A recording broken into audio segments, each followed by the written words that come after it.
everybody. Welcome back to the Dice Cult for episode actually 10 of On the Backs of Gods. Had a little mishap on the numbers last time. Don't hold it against me. But we are actually here now for legitimate episode 10 of On the Backs of Gods. Very exciting. Thank you all for being here. I am your DM, Jillian, and we are here today with our players, Kyle, Josh, Mac, Ray, Frank, and Christo. Woo! Very exciting. I'm sure they are very excited to also get back into things, so I am going to give us a quick recap of what happened last time, and then I think we'll jump right into it. So last time you all had made your way into the bottom layer of this temple, which you surmised may have been a place of worship for the god Bragi. You all danced your way through the temple, playing music and honestly having a good time together. You found a corrupted dance partner, which Fen danced with, which made the floor spin and opened up a walkway so that you could continue into the temple. You noticed that there was a chariot and there was a key around his neck. After Fen finished his dance, he was escorted by chariot to a golden door, which showed one woman wearing the dress that Saga had taken, arms wide, very accepting and open. When you opened said door, that is where you found Bragi, alive, maybe not exactly well, but definitely alive. A god who had his limbs removed and placed mere feet away from him, spent unknown number of years by himself, chained in place, alone. The party had some back and forth about what should be done for Bragi after he told his story about how people would sacrifice women to him if he would not marry them, saying that he denied all of them because he could not marry again after the death of his wife. During this time, Bragi spoke a bit cryptically about still hearing and seeing the women that had died. Unfortunately, this was very true, and it led to Nanna being reunited with her friend, a horrific corrupted monster made of a twist of vines and just completely ruined and emaciated skeletal bodies of women. A huge friend is a very strong word. We're not friends. A combat took place, a bit of a harrowing combat where some members of the party went down a few times. It came down a bit to the wire, but after some heroic efforts defending people's bodies from Fen and also from Tordrek, Roshan was able to insult the creature to death, as seems to be what happens with these horrible entities that you guys end up fighting, as Roshan gets the last hit by saying horribly mean things to it. And the last laugh in the same breath. Oh boy. You guys defeat the monster, which turns basically to a horrible kind of brown sludge and kind of slips into the hole, which is where you find the second key. Once again, after some back and forth, a bit outnumbered, Fen leaves the room, not wanting to free Bragi, and the rest disagree. You use the keys to free his arms and legs and the chains around his body, which you take the chains as a bit of a safekeeping. There's gold lying around, why not take it? You reattach Bragi's limbs, and you start to make your way out of the temple with Bragi in tow. That is where we left off last time, with Bragi and Saga hand in hand, while I believe he wears your symbol of your lady. What would you like to do? As you all start to make your way down the hall, you see that when Bragi exits, he hesitates a moment, and you feel a bit of a pull on your arm as he is stopped, and he is looking at the corrupted form of the creature, the once man that had escorted you down here. Oh, are you okay?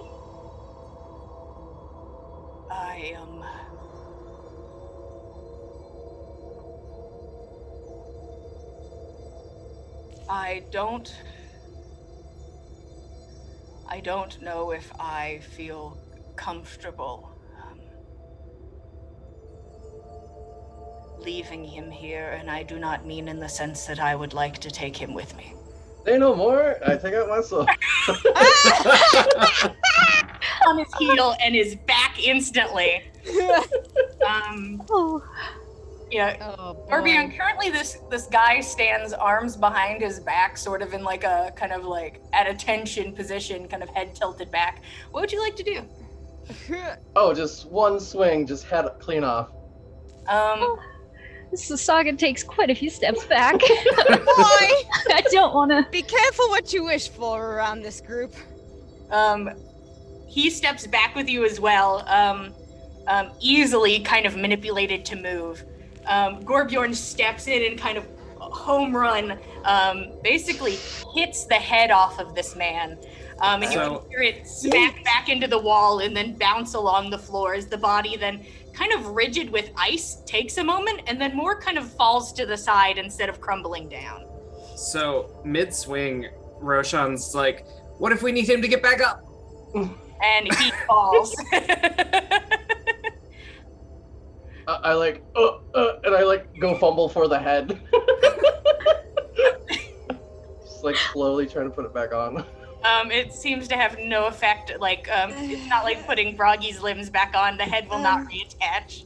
The body is on limp. I don't suppose it would be too much to hope that you've any idea how the mechanisms for moving between these floors might work in reverse? It has been quite a time. I can imagine.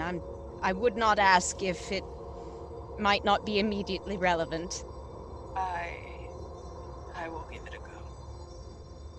Thank you. I would prefer not to stay down here longer than I must.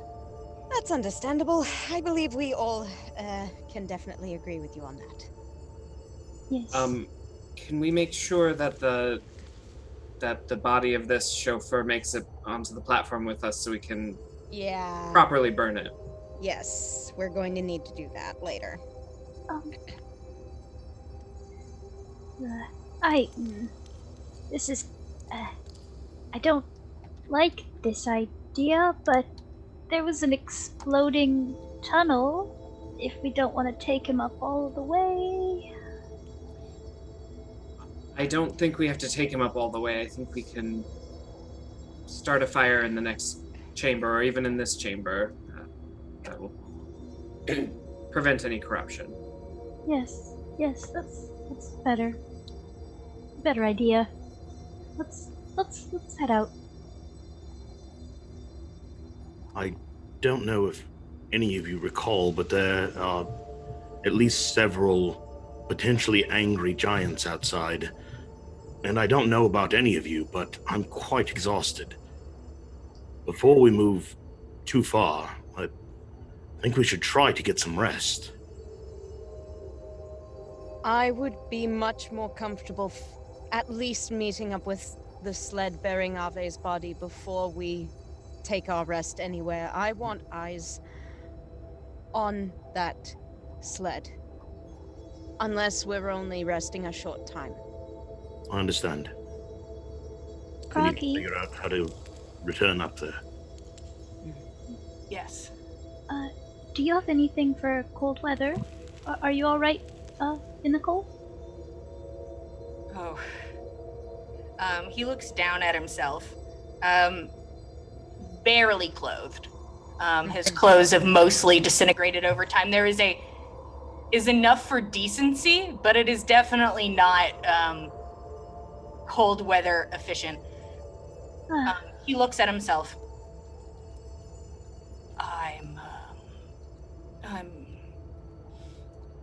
I'm not sure. It will It will be uncomfortable, yes.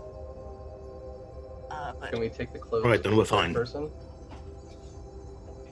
what was that, Gorbjorn? There's clothes on the dead person as well. Would that help at all or no?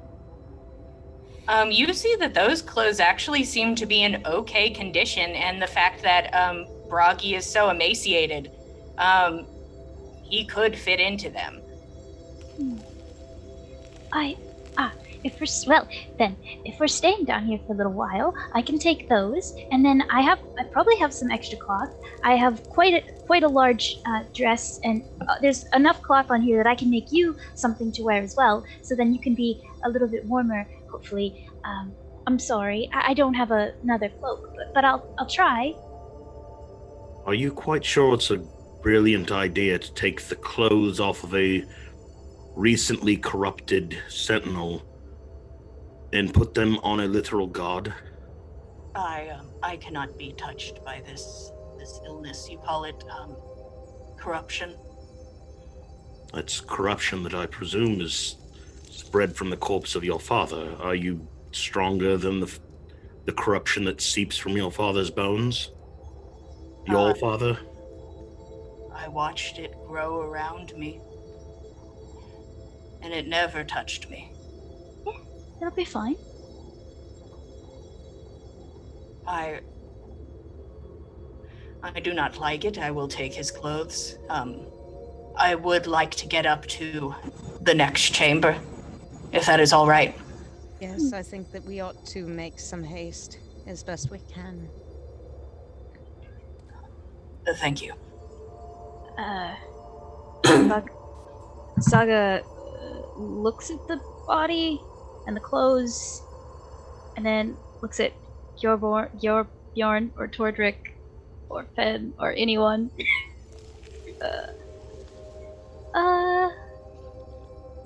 Should we get? Can we? I'll take care of it. Leave the chamber. I'll return to you with the clothes. Thank you, Fen. Thank you. Thank you. Bragi tightens his grip on your hand. We will wait for him in the next chamber. Sorry. Yes. And he motions to the rest of you as well. Do you mind staying with just in case? No I was just problem. going to ask if you wanted anyone to hang back. Do you need anything? No, if Gorbjorn is here, I think we'll be fine. Coffee, Snickers. It's already missing its head. Have a care regardless. All right? The rest of you start to make your way. And if you're going at Bragi's pace, very slowly. He is walking as a man who just got his legs back after thousands of years. It's a very slow, sort of pained pace as he makes his way forward. He glances at you, Saga. Earlier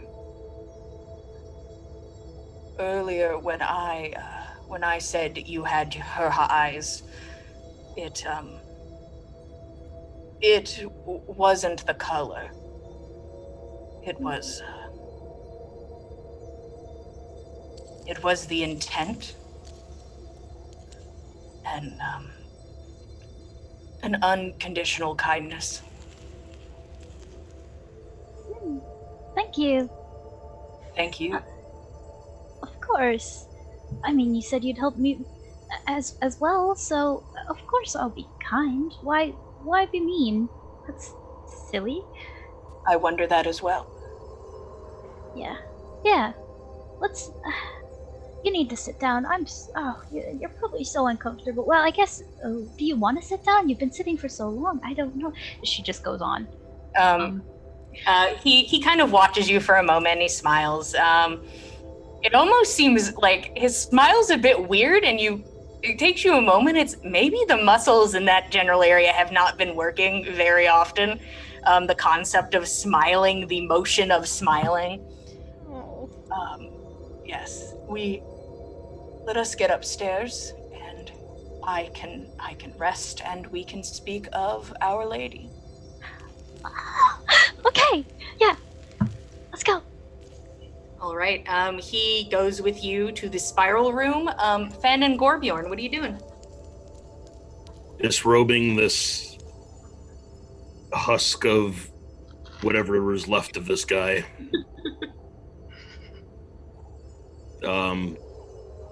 Anything in the pockets? You reach into the pockets. There's nothing. Okay. Just the clothes, which are a kind of a bitch to get off. You have to you have to like break them off a bit in places because of being sort of frozen to his body. But it is doable. Can both of you or one of you with advantage roll me perception? Just each roll once. Yeah. Let's go for it. I got Natural 20. okay. I rolled pretty high, but that's better. Yeah, I'll take that. As you guys sort of work removing these frozen clothes from this corpse's body, Gorbjorn, you take a glance at the head, and you can see what almost looks to be like the leg of a spider start to slowly like pop out of the underside of the head and slowly start to make its way out. Oh no, I punt that thing. You go, you just kick the shit out of it. Punt, stomp, whatever, just throwing it against the wall. You just run around the room chasing this thing as you kick it and move it around and pick it up and hit it against the wall. You're like, the legs are just kind of snapped and broken, but they seem to give little twitches occasionally. Oh my god. Is there anything you guys would like to do? You've officially gotten the clothes off then. All right, just roll them up into a ball, rejoin the party. Okay. Gorbjorn, you kind of stomp on the head a couple more times, and then you return to the group. Before, I want to look at the body if it's doing anything else, though. With that nat 20, you can literally see everything. Okay. You see everything. He sees. After you take some time, kind of just messing this head up, you look over at the body to check, and you see that there is a little bit of a twitch in the creature's hand. Okay. I'm going to be spending a good time chunking this body up then. Thank God Why we not took the just clothes set it off. on fire? I don't have any Set it fire, on- and I'm dumb. I've got torches and a tinderbox. We can burn this if you'd like. I'm having fun. I'd point out, it's like, buddy, move! Oh my god. All right. Not much clothing left on this thing to catch on fire, so I guess I'm just gonna place a couple of the torches that I don't need on it or under it, around it, and try and set it ablaze. Okay. You have the equipment. You kind of place the head back on top, surrounded by a couple torches, and you set it on fire. And honestly, it doesn't even smell like burning flesh at this point. The smell is almost unidentifiable. You can't identify it. But it's not the smell of meat, not anymore. And then you guys go rejoin the group. All right. You come forward. You have the bundle of clothes in your hand. Bragi has made his way onto the spiral circle, and he's sort of taken the lead, and he's sort of like leading you towards a spot to start at. Would you like to assist me? Well, make yourself decent first, and I throw the clothes at his feet. It's fine. And you're gonna get them dirtier than they already are. Saga picks them up and places them in her bag. I'm not gonna let him wear them until I fix them. They're just... come on. That's very kind, thank you. He leads you to a spot, and you can see that there are kind of like, it's a shape almost of like footprints in a particular spot, surrounded by like filigree and spirals of gold. He steps onto a spot, kind of looking down to adjust like his positioning, and then he looks to you. He puts one hand onto your hip and then takes your hand and puts it on his shoulder. and then he takes your other hand. Yeah. You just have to follow. And Alrighty. be up in no time. Everyone, get ready. All right. Brace yourselves. And he starts to move you along, leading you around the spiral, with a bit more energy than he had walking down the hallway. A bit of adrenaline, a bit of a smile in the corner of his mouth. As at first he starts kind of like by looking at his feet to see what he's doing, and then eventually like raises his head with some confidence and moves around this room. And as you hit about halfway on the first spiral, the room starts to spin as well. And as both of you dance around the room begins to go back to its original spot on the prior floor. And Bragi stops on the outside where the corpse had originally started. He's out of breath, and he lets go of your hands. I don't remember the last time I danced. Oh, I did it a bit ago, but that was super fun. I mean, if we're gonna have, I already talked to Nanna about it. We're planning on having dance parties at the camp, normally, so you're free to join. Thank you very much. Dancing didn't used to be this painful. Oh, I'm sorry. I don't know how to heal, but I'm sure one of the others will help you out. It's all right. I just you see he unfocuses for a moment. I just need to rest a moment. And he starts to walk towards the steps, and it's almost like a wet sound as his bare foot hits the ground.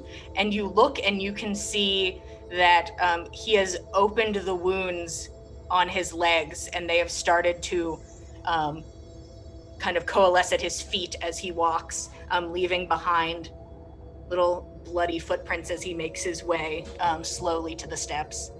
Careful now, careful. You've reopened your legs. Come on, let's get you somewhere sitting down just for a short minute. We'll see what we can do to patch you up, all right? Is there anything happening to the blood that he leaves behind?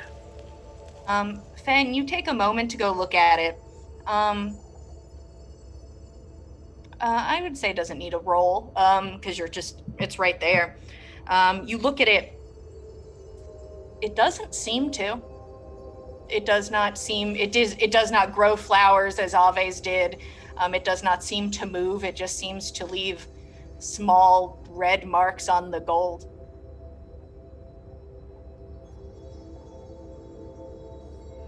Is Ave's sled right around here at the top? You don't see it on the top, but as you kind of go towards the steps, you can see it just at the top of the steps. Nanna,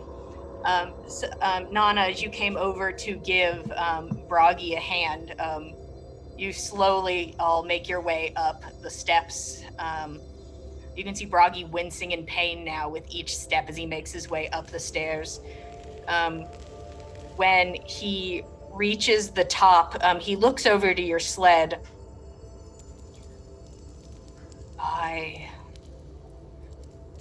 My deepest sympathies. Thank you. I think perhaps you can understand better than most that it means everything, but is also not enough. Oh, it never is. I think Ro wants to change the subject real quick and says, I have a last whisper of healing energy. Would you like me to try to heal some of your wounds, Bragi? I would hate to take from you. But if you feel confident in using it, that it would not be something you would need later, I will take it. We can take a rest here shortly, and after that, it should be a less pressing matter, I imagine. Yeah, yes. and I will lay a hand on his shoulder, and all of the color drains out of my eyes for a brief second, and they turn black, and give him some healing. Does it do anything? Oh, okay. As you glance like down at his leg, right above the knee is where it seems to have been separated from him. You can see that it slowly starts to close up, but it remains a very kind of nasty looking scar around both legs, and you can see on his arms as well. When you come back, your eyes refocus and you see him staring at you.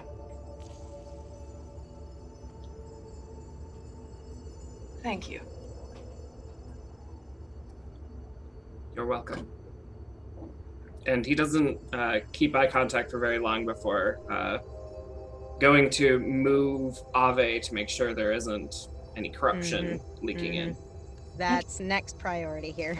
Yeah, you go over and you kind of move the sled a bit and you kind of push it along. It does not seem that there was enough time for anything to latch on. So it seems to be okay. You all make your way into the next chamber, which is the one with the horns and the beautiful gold on the walls with the carvings of women and men and women dancing and playing instruments. When you get in there, you can see Bragi kind of wide-eyed looks around. It's almost exactly the same. And he kind of goes over to a wall and kind of sits himself down. I am not sure how much help I will be in this state. You said that you needed to rest. I also need to rest. Saga goes and plops herself down beside and begins pulling out multiple different types of fabric and clothes and a needle and thread and starts working. He watches you just very intently as you start to stitch this together. While Saga is sewing, is there something anybody else would like to do for that time? Go ahead. Tordrick's very slow. He's breathing heavily. Every step is very tough for him. And he gets to his place where he's got room away from the others and begins praying, setting up his little pieces, icons, and he is very much within himself right now.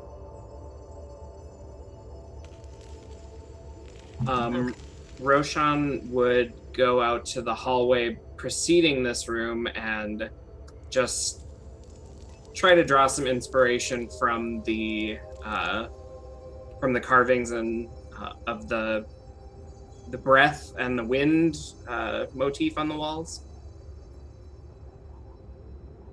I'm so sorry. You cut out a little bit for me. Could you repeat that? Roshan's just going to go into the preceding room, the room before this, and look at the wind and breath motif on the walls, just to get some inspiration. Okay. You go into the next room and you look at these old, beautiful carvings that held up basically the test of time. Anybody else need to do anything? Is there any, pardon me, is there any wood, anything flammable here that could start a small fire with that we could cook on, or on our sled? Or more torches. I was about to say. I do have like 5 torches left, but I would say the room does not have anything wood. There is a box on your sled that does have a lid. okay. And then you have your torches and whatever you all may have on your person, but there's no wood in this area. I'll just use the last 5 of my torches and get us a fire going so we can cook a warm meal and have some sort of warmth. Okay. You start setting up. Anybody need to do anything else or just sitting down? I wanted to go through my trophies, looking at the horn and the gold plates, and then stumbling back at the helmet, I'm like kind of confused about it. And usually I take something like this to Ave, but I'm confused and I'm like running up, or kind of like not running up, but like kind of like awkwardly following Roshan. Just like like not getting too close to ask him, but like doesn't know like what he has even in his hands kind of thing. Oh. Roshan, you see as you kind of look at the carvings on the wall, you see kind of slowly, almost a bit shy, just making his way over to you is Gorbjorn holding, I'm assuming, the helmet of Drepa? Yeah. Holding the helmet that had belonged to Drepa with the odd shape on it. Roshan asks, "What have you got there, Gorbjorn?" He coyly puts the helmet on his head, like, do I look good? Well, I think you look fine. I don't know that you can. I would suggest that you fight with that on because you can't see out of your left eye, right eye. Oh, it has like it's sort of like a P shape, little like a triangle, so he can see through it. Oh, okay. It's just sort of to accent that guy's lack of eye. Okay. But you can see. It's a little weird. It's almost like getting used to looking through glasses, but you can see. It's an interesting choice, Gorbjorn. I approve. I take it off. You said originally that we saw a rune in it. Yes, there's on the front. That's the line that goes down the center, and then the triangle off to the side over the eye. Okay. Does this make sense to you? So Roshan looks down at it and remembers that we had identified it earlier, and says, I think that had more meaning to Drepa's clan. As close as we can surmise, it maybe means poison or snares, and maybe that's what he was to his people, which makes sense.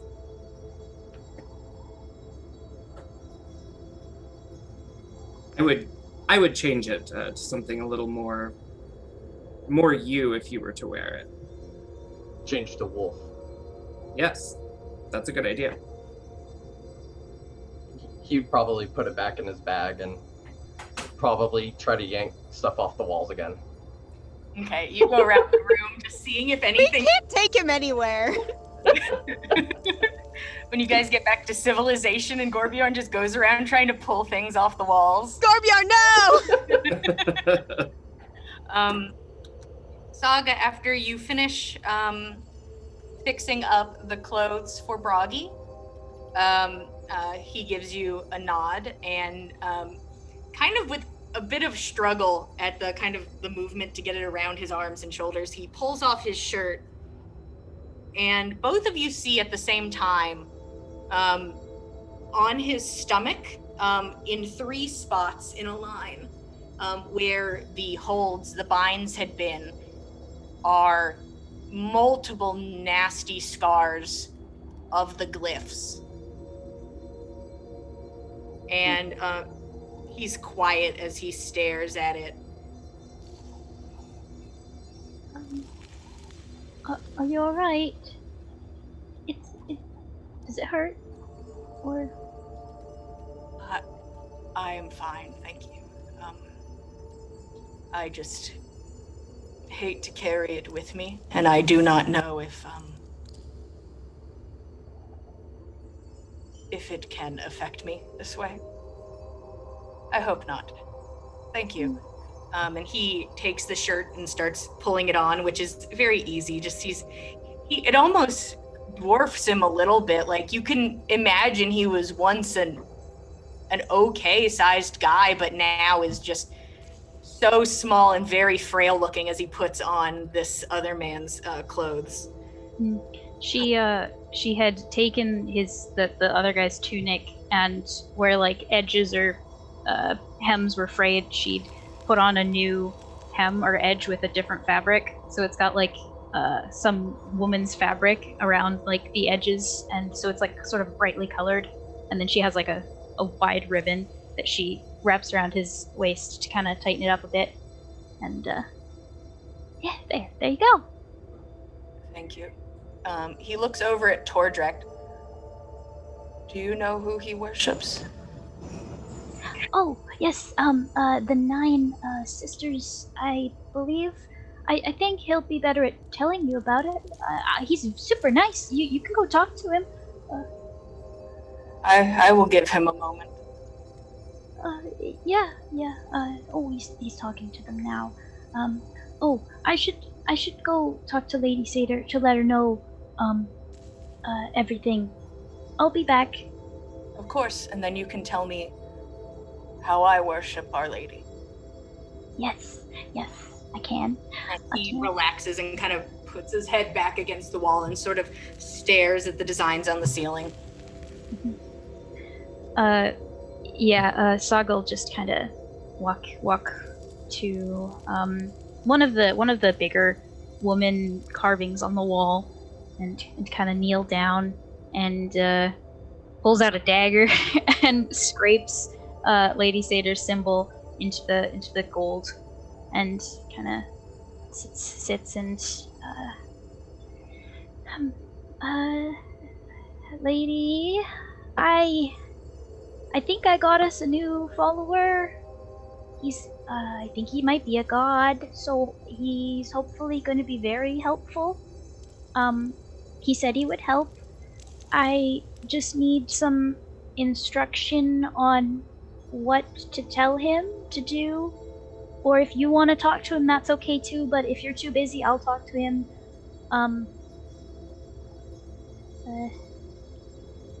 That's it, I think. He's really sad, and I know you told me not to be sad, so maybe you can help him with that as well. Okay. It's a very adorable voicemail. Could you call Lady for me? Okay. Call me back, okay? Thank you. That was good. I don't have any plus in religion. That was a 17. 17. All right. As you try to quickly catch Lady Satyr up with the current events and ask for some guidance,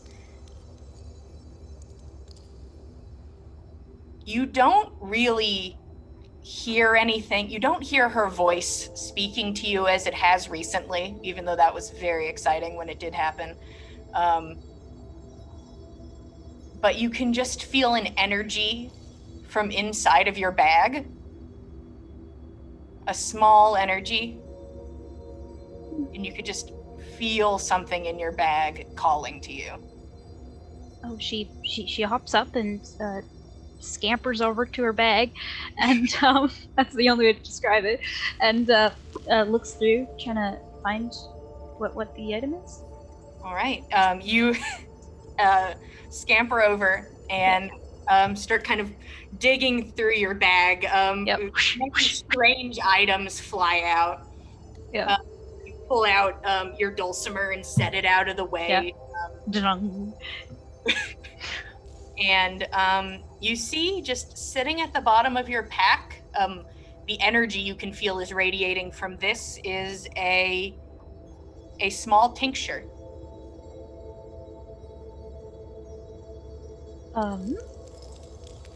Pick it up. Do I remember where I got this? You do. As you look around, you can see the shape of an eye carved onto the outside of the tincture. Oh, of course I know where I got this.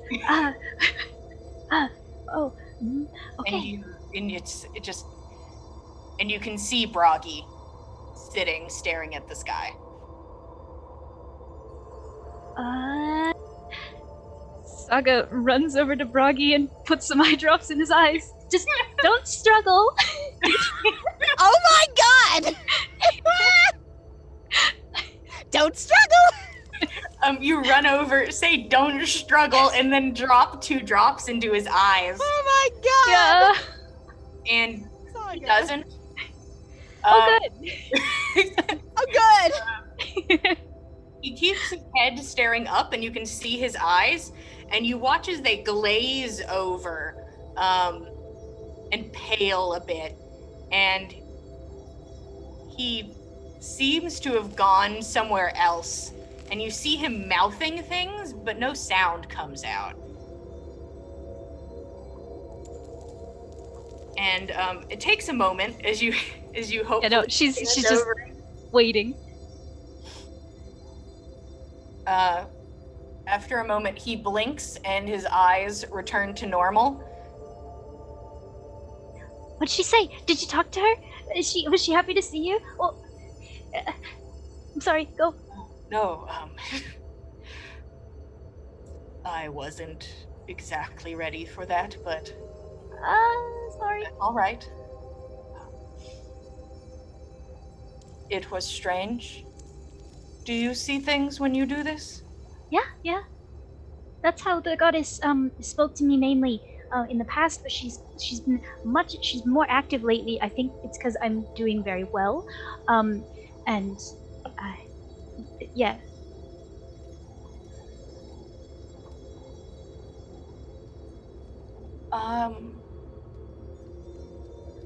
I saw something strange and hard to describe. Mhm. I saw myself, but not through my own eyes. I was younger, and the visages of someone standing taller than me. And they felt like memories, but they were not mine. And other strange imagery. I think I would need a moment to figure it out. Yes.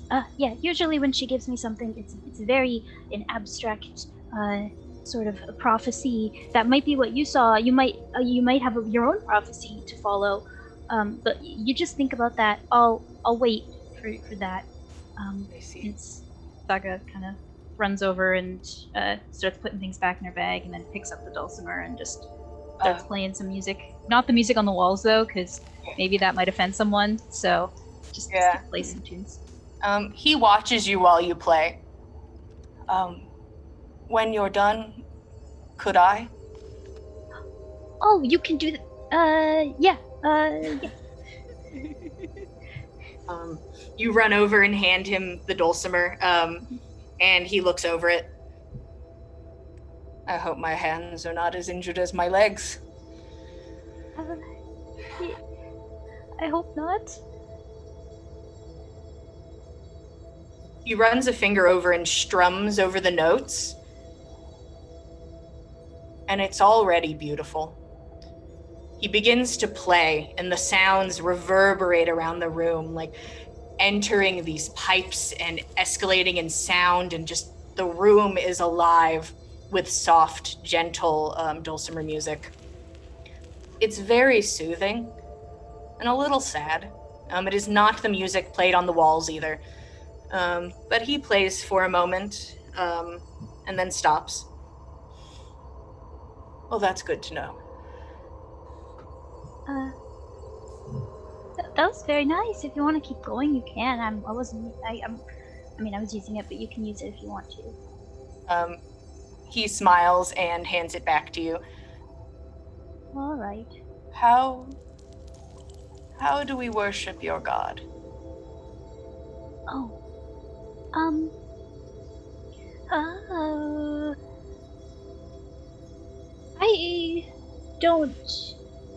I never considered that. I usually just do the things that she says, shows me, and I just do what I feel is right and what makes me happy. I think that you could do that. And and just don't hurt people and don't make other people feel bad. And stay free. Oh, I think I can do that. I think there's more to be done. I am excited at the possibility of living a life. I lived with these people for years. I lived in their town. I helped tend their crops. I watched their children grow. And they changed. They asked me for help for this disease, the corruption. And I tried. I spent many nights praying and looking over crops and animals and the ground as it mutated, and I did what I could. I couldn't help them. I told them that they should move, that maybe distance from the mountain could help. Mm-hmm. They did not want to. They generations of being in the shadow of Odin, being under the mountain, and I watched them change. And when they would send women over, I would deny them, as I wished just to be alone. And they did this for some time. They would come with drinks and celebration, and eventually it felt forced. I was tired, and I told them that they should leave. And then they started building this, and I didn't know what it was at the time. I told them that I could not help.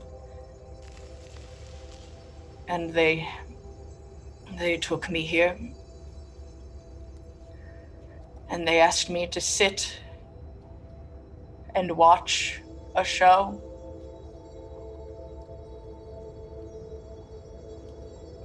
And I never left that chair again. Until now. Thank you again, and your friends. Of course. Saga kind of just sits with him. Doesn't really have much to say. He looks over again at Tordrek. I cannot say that perception of the gods has not changed. I do not know. I did know 9 sisters.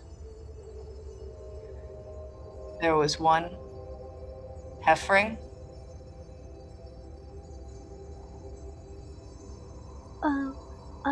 Parties. Tordrek?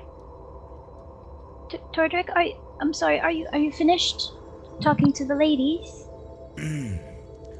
Well, I really never finished talking to the ladies, but they finished talking to me, I think. Oh. At least for now. Well, Bragi says that he knew them. I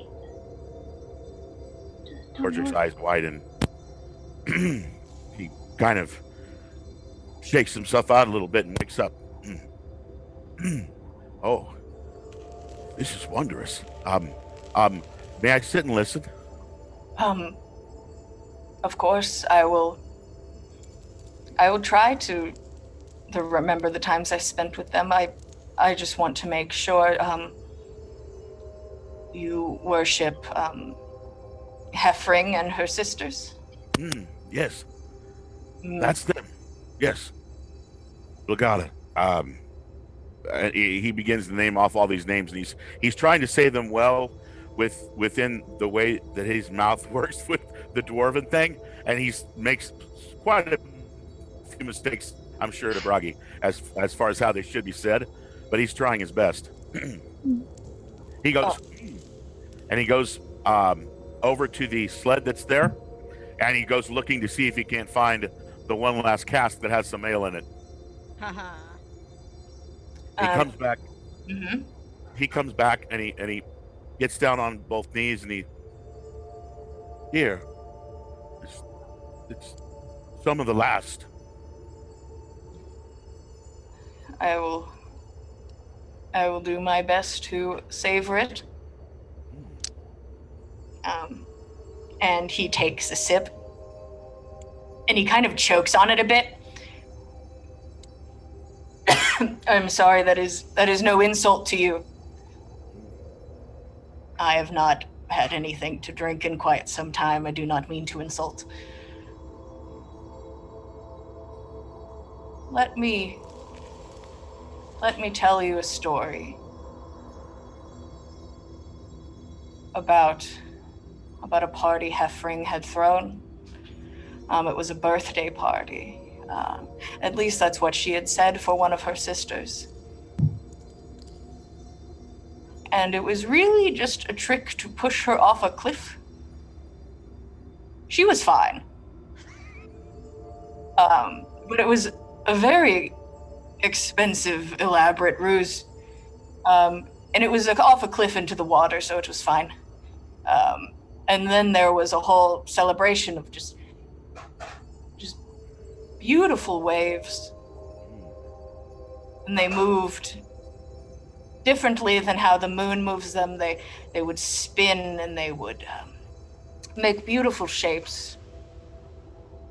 It's so hard to remember that. It's hard to remember things. I'm sorry. Oh, I know that. Things. Sometimes you just lose everything. Same with me. I don't like to remember, so I just try not to. I see.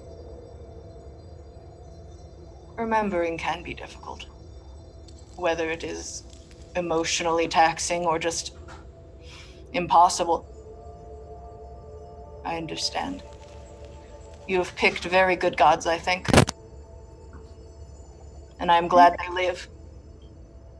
Yes. He kind of lays his head back again.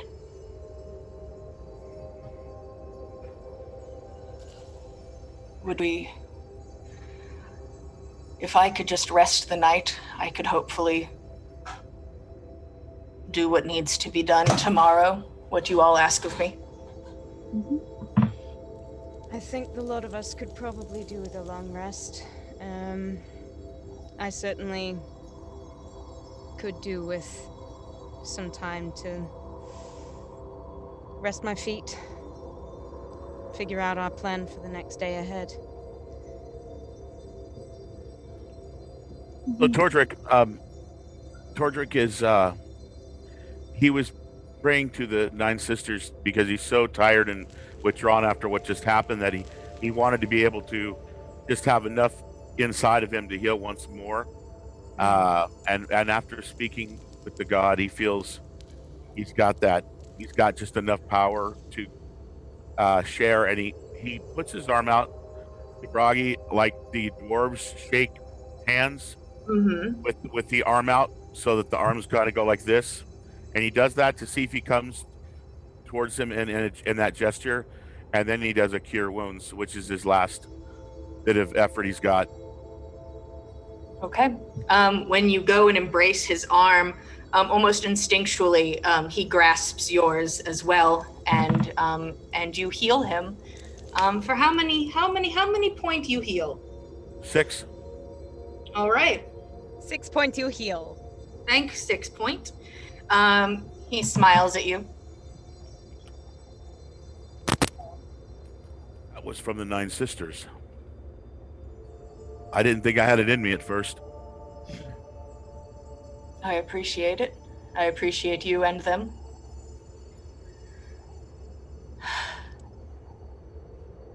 Thank you. I know remembering is difficult and can be saddening. So I hope your future is one worth remembering later on. Yes.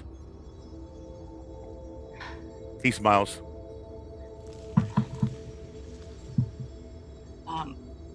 Shared joy is double joy, Bragi. Everything will be fine. There's 2 people with Lady Seder now. It'll be fine. I see we're the only ones. Okay, well, I don't know exactly. I just haven't met anyone else. But I'm sure there's more. I see. Well, we will have to do our best then. Double effort is best effort, I say. Yes. I need a nap. Saga's gonna go get some sleep. Yeah, Saga kind of goes and flops down. I am curious how all of you got here. But that is a story of the past, and I do not know how much sadness it brings. Great effort and So- sacrifice is how we got here. Yes.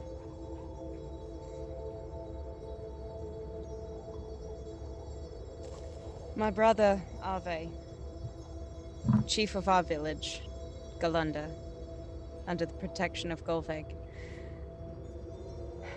Golveg. Yes. Golveg, you knew her.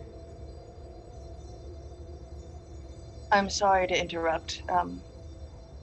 Continue. Well, Galunda is being... The corruption is intensifying close to our home. There are more corrupted creatures surviving longer.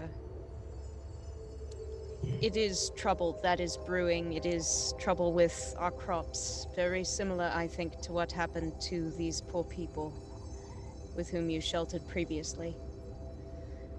And it was Ave's mission, I'm given to understand, from Golveg, or visions sent by her, or an emissary of her, I know not, to find an artifact that would help to bolster the strength of the magics in Galunda that currently protect the town from the encroaching corruption.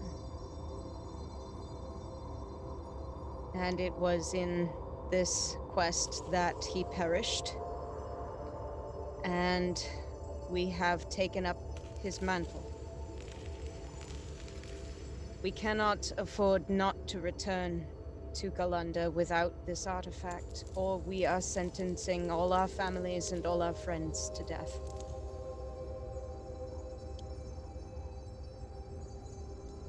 Well, I wish you luck, for I've seen the outcome of what this can do to men. I know it. Um, Believe me, I will be carrying the weight of this warning in my heart all the way back home. You, I heard one of you speak of giants that they could be at the door.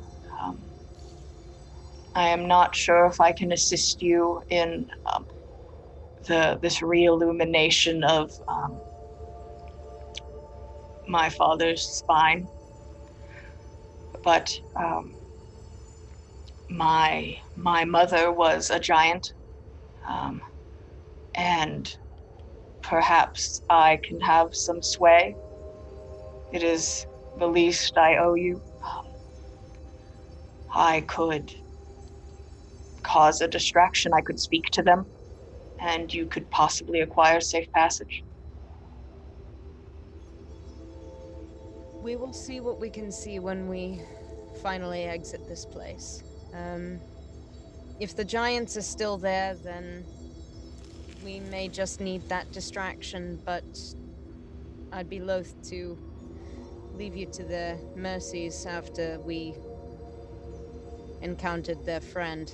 I'm afraid we were the aggressors in this situation, although, in fairness, he did threaten to eat half of us rather than let us all pass, so I feel that the response was not unwarranted. Most of my interactions with giants have been a bit more kind and a bit more civilized, but they're still descendants of giants, so I will do what I must. And then we can part ways. And I will head in my own direction. Thank you. Thank you for everything. I would not wish to overstay my welcome. I think it's fine. If you, I mean, I don't know. I don't want to speak for everyone else, but I don't see the problem of having another member in the traveling. Finn is barely involved in this conversation. He's setting pitons on the wall to suspend the sled so Ave can rest gently while we all sleep. So whatever you guys decide, Finn's not weighing in. Yeah, Saga's like glancing nervously Yeah. over. You see him very attentive to his work and like almost like the conversation isn't happening within earshot. I would say it is your decision, Bragi, how far you wish to travel with us, if you wish to travel with us any distance at all. You said you were going to, you called it an oasis? That is what it's been described as to us, yes. I know that the people, if it is related to the people of the villages, I know they did not travel much farther into the mountain than this. It would have to be nearby if it was made by them. That's good. That's good. I think we will see how we are feeling in the morning. I can't speak for if I would actually be a useful member of your party. I am watching you all fight it was beautiful. But that is not how I make my beauty. So we will see. Yes. I don't mean to ask too much of you. It's just I've been following Lady Seder for a while now. And it started a little bit strangely. I don't remember anything that happened before I began working towards her prophecies.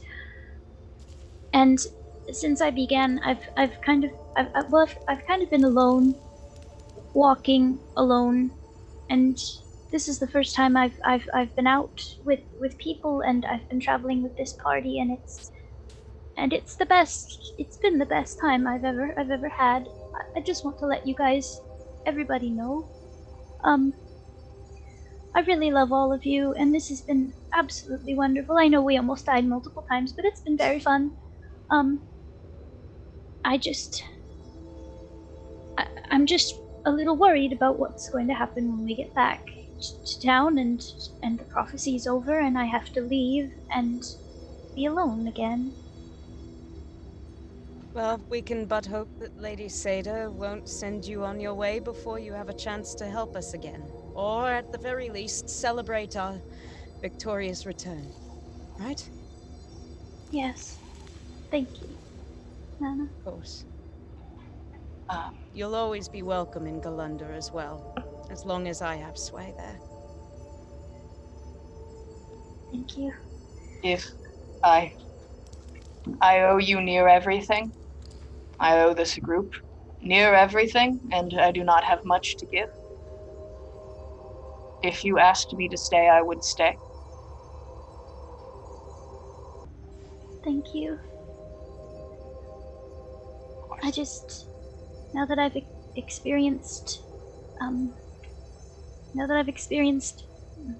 being with people. It's hard to be alone again. I think.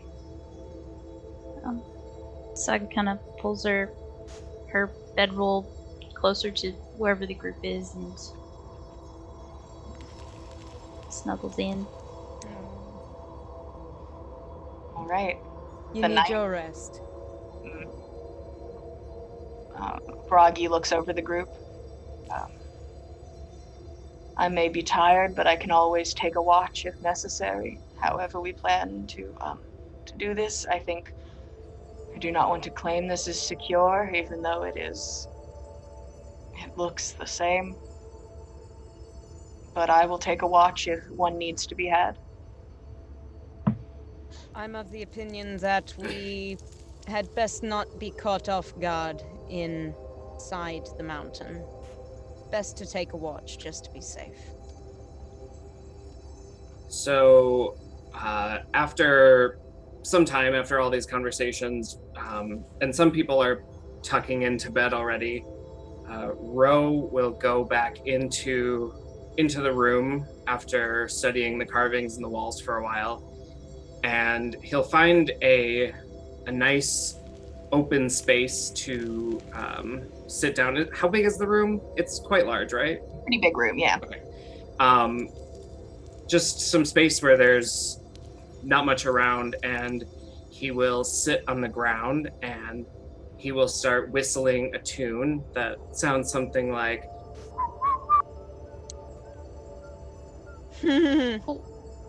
Your mic cut it out. Oh, but well, I'm sure it was a it's really never nice gonna- tune. It's too late now.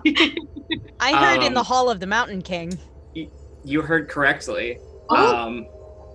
The same kind of tune that as we were coming down the stairs, and the same motif of wind and breath that played on the walls starts to coalesce around him, and after a 10-minute performance, it has like solidified into a dome 10 feet in radius around, that is opaque from the outside, and as soon as it becomes fully opaque, you can't see in anymore, and the whistling stops.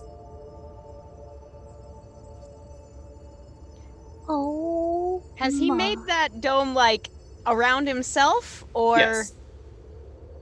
How is that out of sight of the camp proper? Is that in a different room? Nope, it's in the room. Yeah, you all would have seen that happen. Does anyone know what he's doing? No, but it's amazing. Ro, you're right in there. Ro from inside says, yeah, everything's okay, but you don't hear anything. Just nothing. Ro, No reply.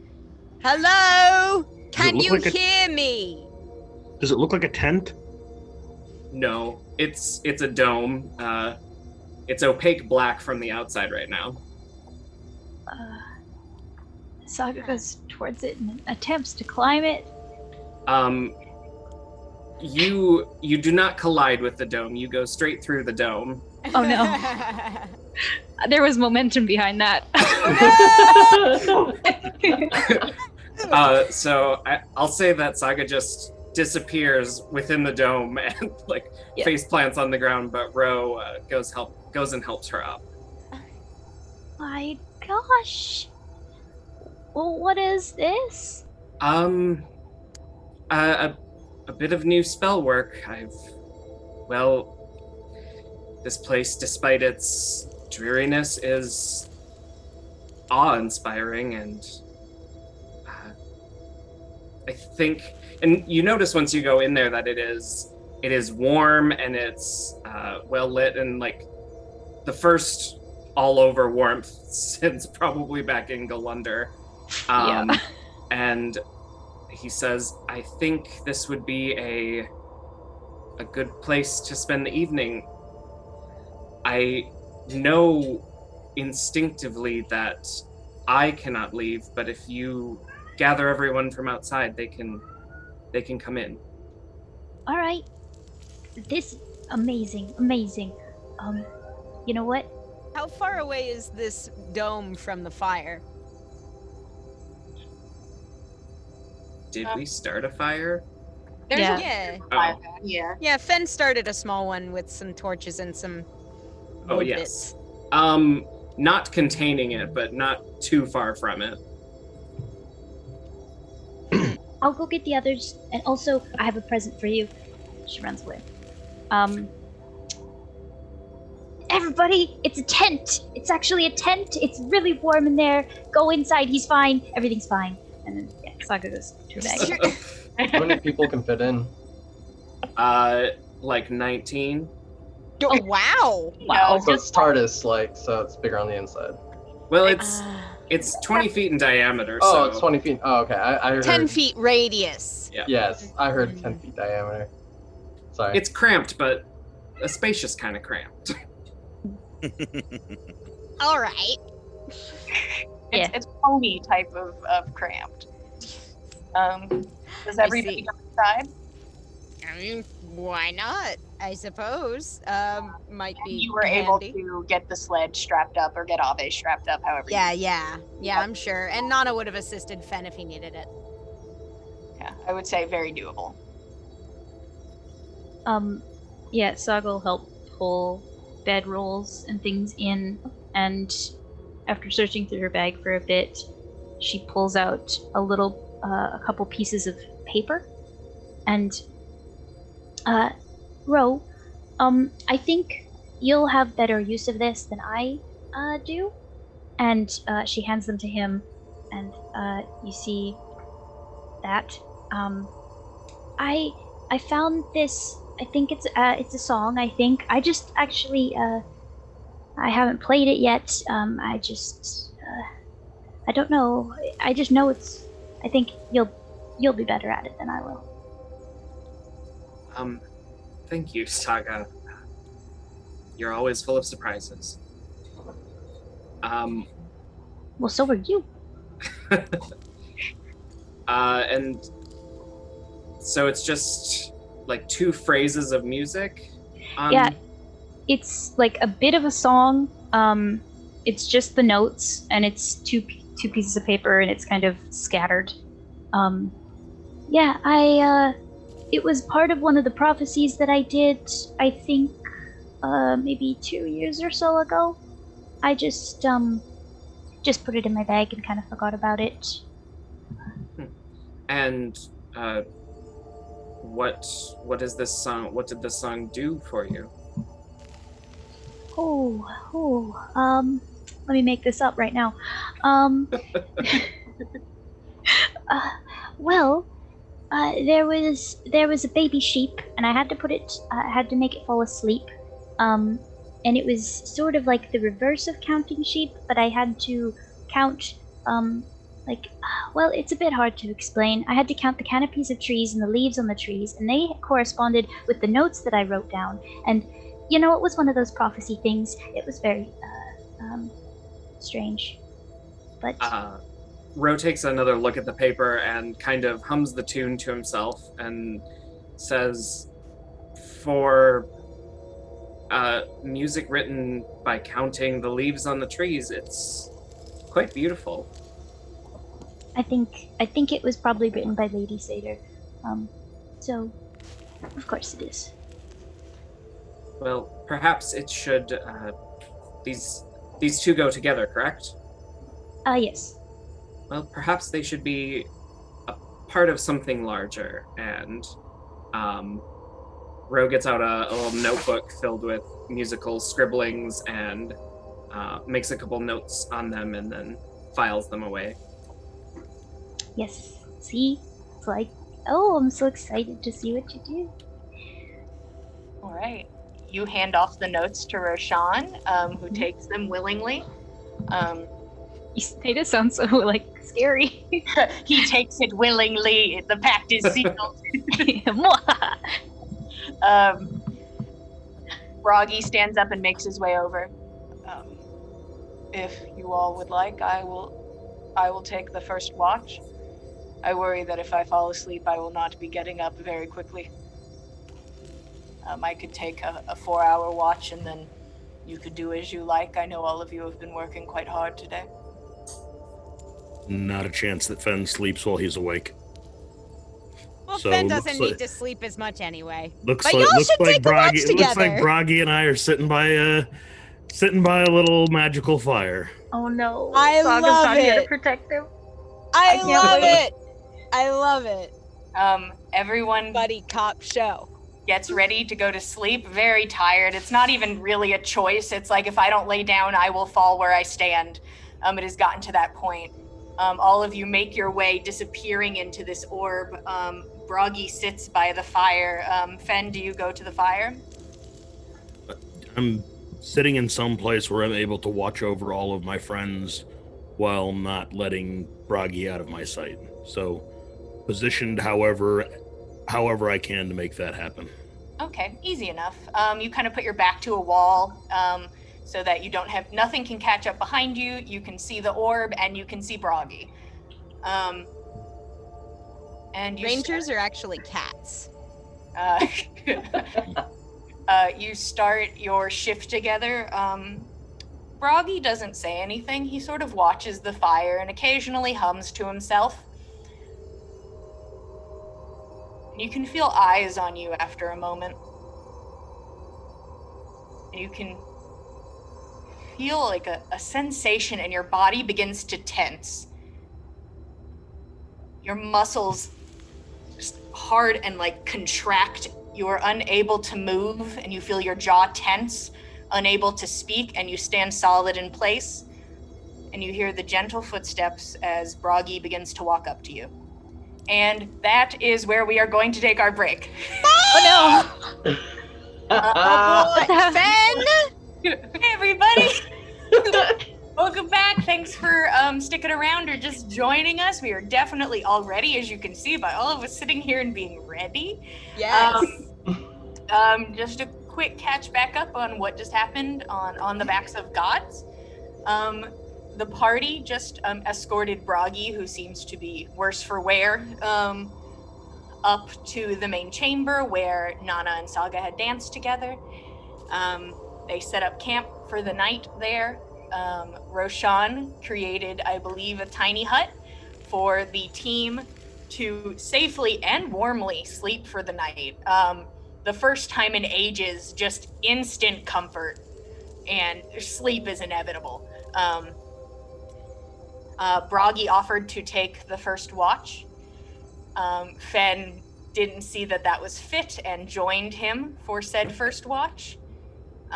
Fen made his way off into the shadows, and after a moment of sitting in silence, he felt his body begin to tense and constrict, unable to move, his jaw tight. The only thing really movable are his eyes, as he can look from side to side. Even breathing is a little bit difficult, as you can't really expand your chest, so it's just very quick, short breaths to try and get air in. And you can hear gentle footsteps as, assumedly, Bragi from the campfire makes his way over to you. And he walks around, and he makes his way to stand in front of you, a couple feet away.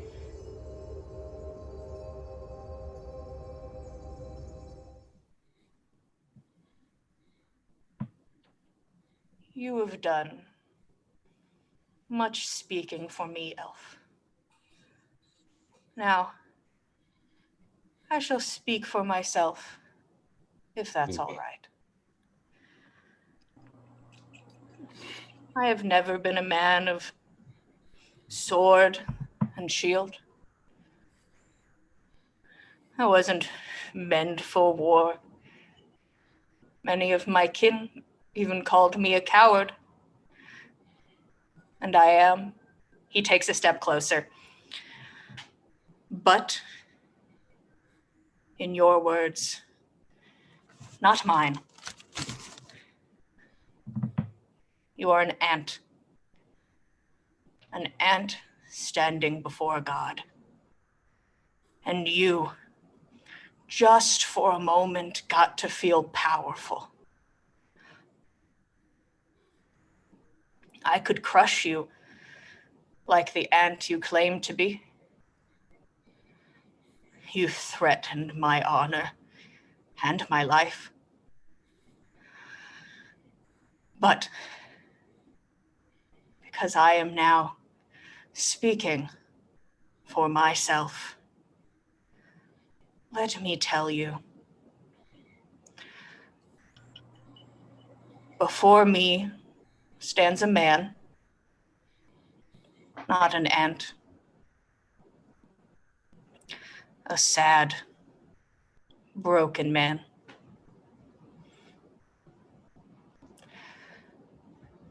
If you speak to me such way again, I will not be resolving our quarrel with words. And he steps in close. Your nose is almost touching. I will not suffer your sorrow. And he makes his way back to the fire. And with a wave of his hand, you feel the muscles in your body relax and untense. And he sits back down quietly to look at the fire.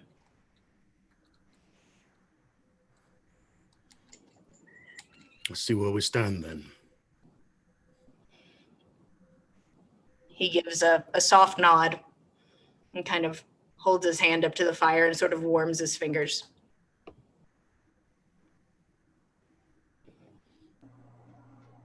Just two sad men.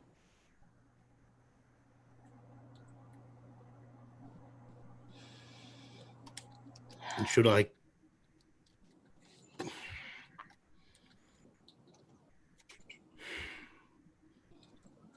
Your sorrow led you to an action. Inaction. Mine quite the opposite. If you want to make atonement for all the lives you saw slip away, and if you crush me, which you very well can, because I never impugned your power, only your courage, then my friends will know, and you'll have to crush them too. And if you crush my friends, and no one leaves this cave, you'll be suffering many, many-fold more to suffer the same fate that you watched brought before you before. I allowed my friends and aided them in releasing you on your word that you would do good when brought back into this world. And the first action you have to take to demonstrate your power is to further threaten me. If you're going to crush me, do it. But I won't succumb to inaction due to sorrow or fear. I have much that I wish to accomplish before I leave this world, and all of it involves defending people who need it. I want to defend this world so the people that make beautiful things with art and song and craft can do so without being threatened by the evil that leaks from this place. And you clearly have the power to do something about that, so do it. Or don't and crush me now, like an ant. You seem very content on remaining that status of bug. And that is fine. Compared to you, it's impossible to deny. I sit here in the dark that no one can see me in, and you saw into me and held me in place. Held me when all I wanted to do was scream these words out at you and could not. You clearly have the power to do things that none else can do. Yet you don't choose to use them to help people. You clearly have the same sort of sorrow that I do, maybe writ 10,000 times as large. And none of that has driven you to do good. If you'll not do good, then do evil, either through action or inaction. I sat on this mountain. I held those people in my arms while they died, and you tell me I do nothing.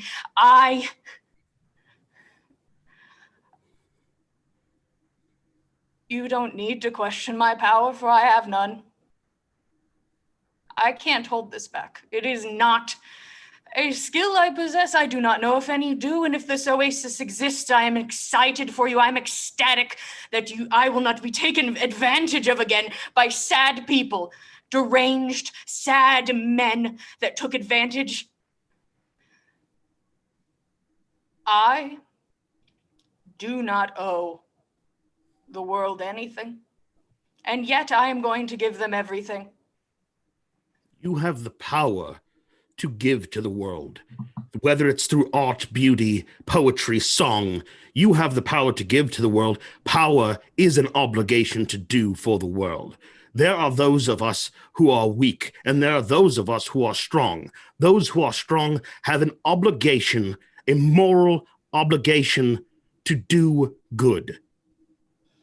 And the failure to do so is evil. I've heard songs of you before I ever came to this place. Many asked where you had been, but still songs of your glory. I'd heard them in the taverns, around the campfires, all singing your praises. And I met you, a sad, lonely man, unwilling to do what he could to help, recalling the tales of his lost love from 10,000 years ago, watching a parade of helpless women march before him with no apparent motivation to help them, only sadness.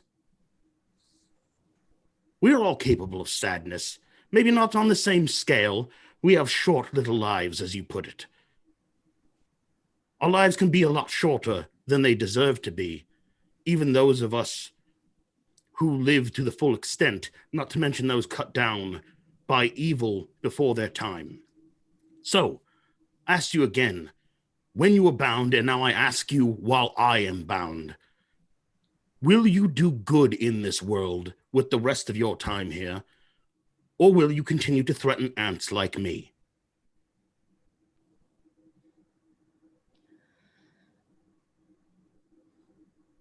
I have given my word to a lady, and it seems that lady wishes I do good. And if that means making art and following these visions she blessed upon me, it is that. But I will not make the mistake of listening to the words of men. I will help them. I do not need to be lectured into helping people, but I will not. I feel enough guilt for what happened, but I know picking one of them would have changed nothing. When they saw that nothing changed, they would bring more and more. So, yes, I will help people. But I cannot trust them again. Nor do I trust you. But it seems we're in this together for as long as that trail takes us. It seems so. A pity for us both. Well, I have plenty of pity of my own. I don't need any of yours. I already told you. I will not suffer your sorrow. I'm glad we could have this conversation. But I think it is done now. We work when we must work. We talk to each other if necessary. But besides that, I wish not to speak to you. All the same. Perfect. And I only stunned you because I knew you would try to say something, and I wanted to get all my words out.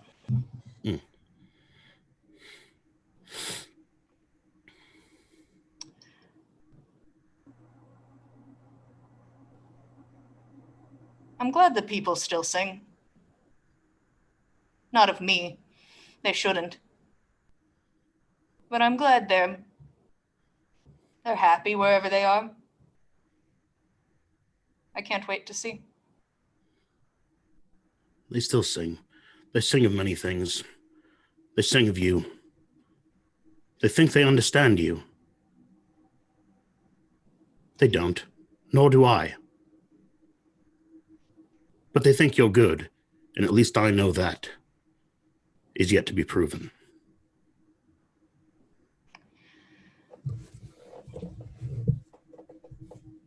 Yet to be proven. Good night, Elf. Bragi stands, a bit of a struggle to his feet. I trust you can take the rest of the watch. Suddenly incredibly tired. And he makes his way into the tiny hut. And I can't see when he enters it? You can see him enter it. You cannot see him once he is inside, I believe. Then I have to follow him in. Oh, okay. You follow him inside, and you see that he has sort of made his way to the ground.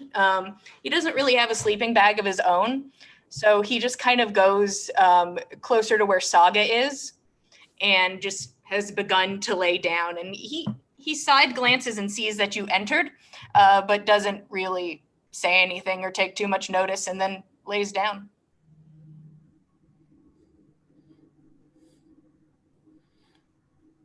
All right. Once it's evident that he's out, I'll go and resume my watch. Okay.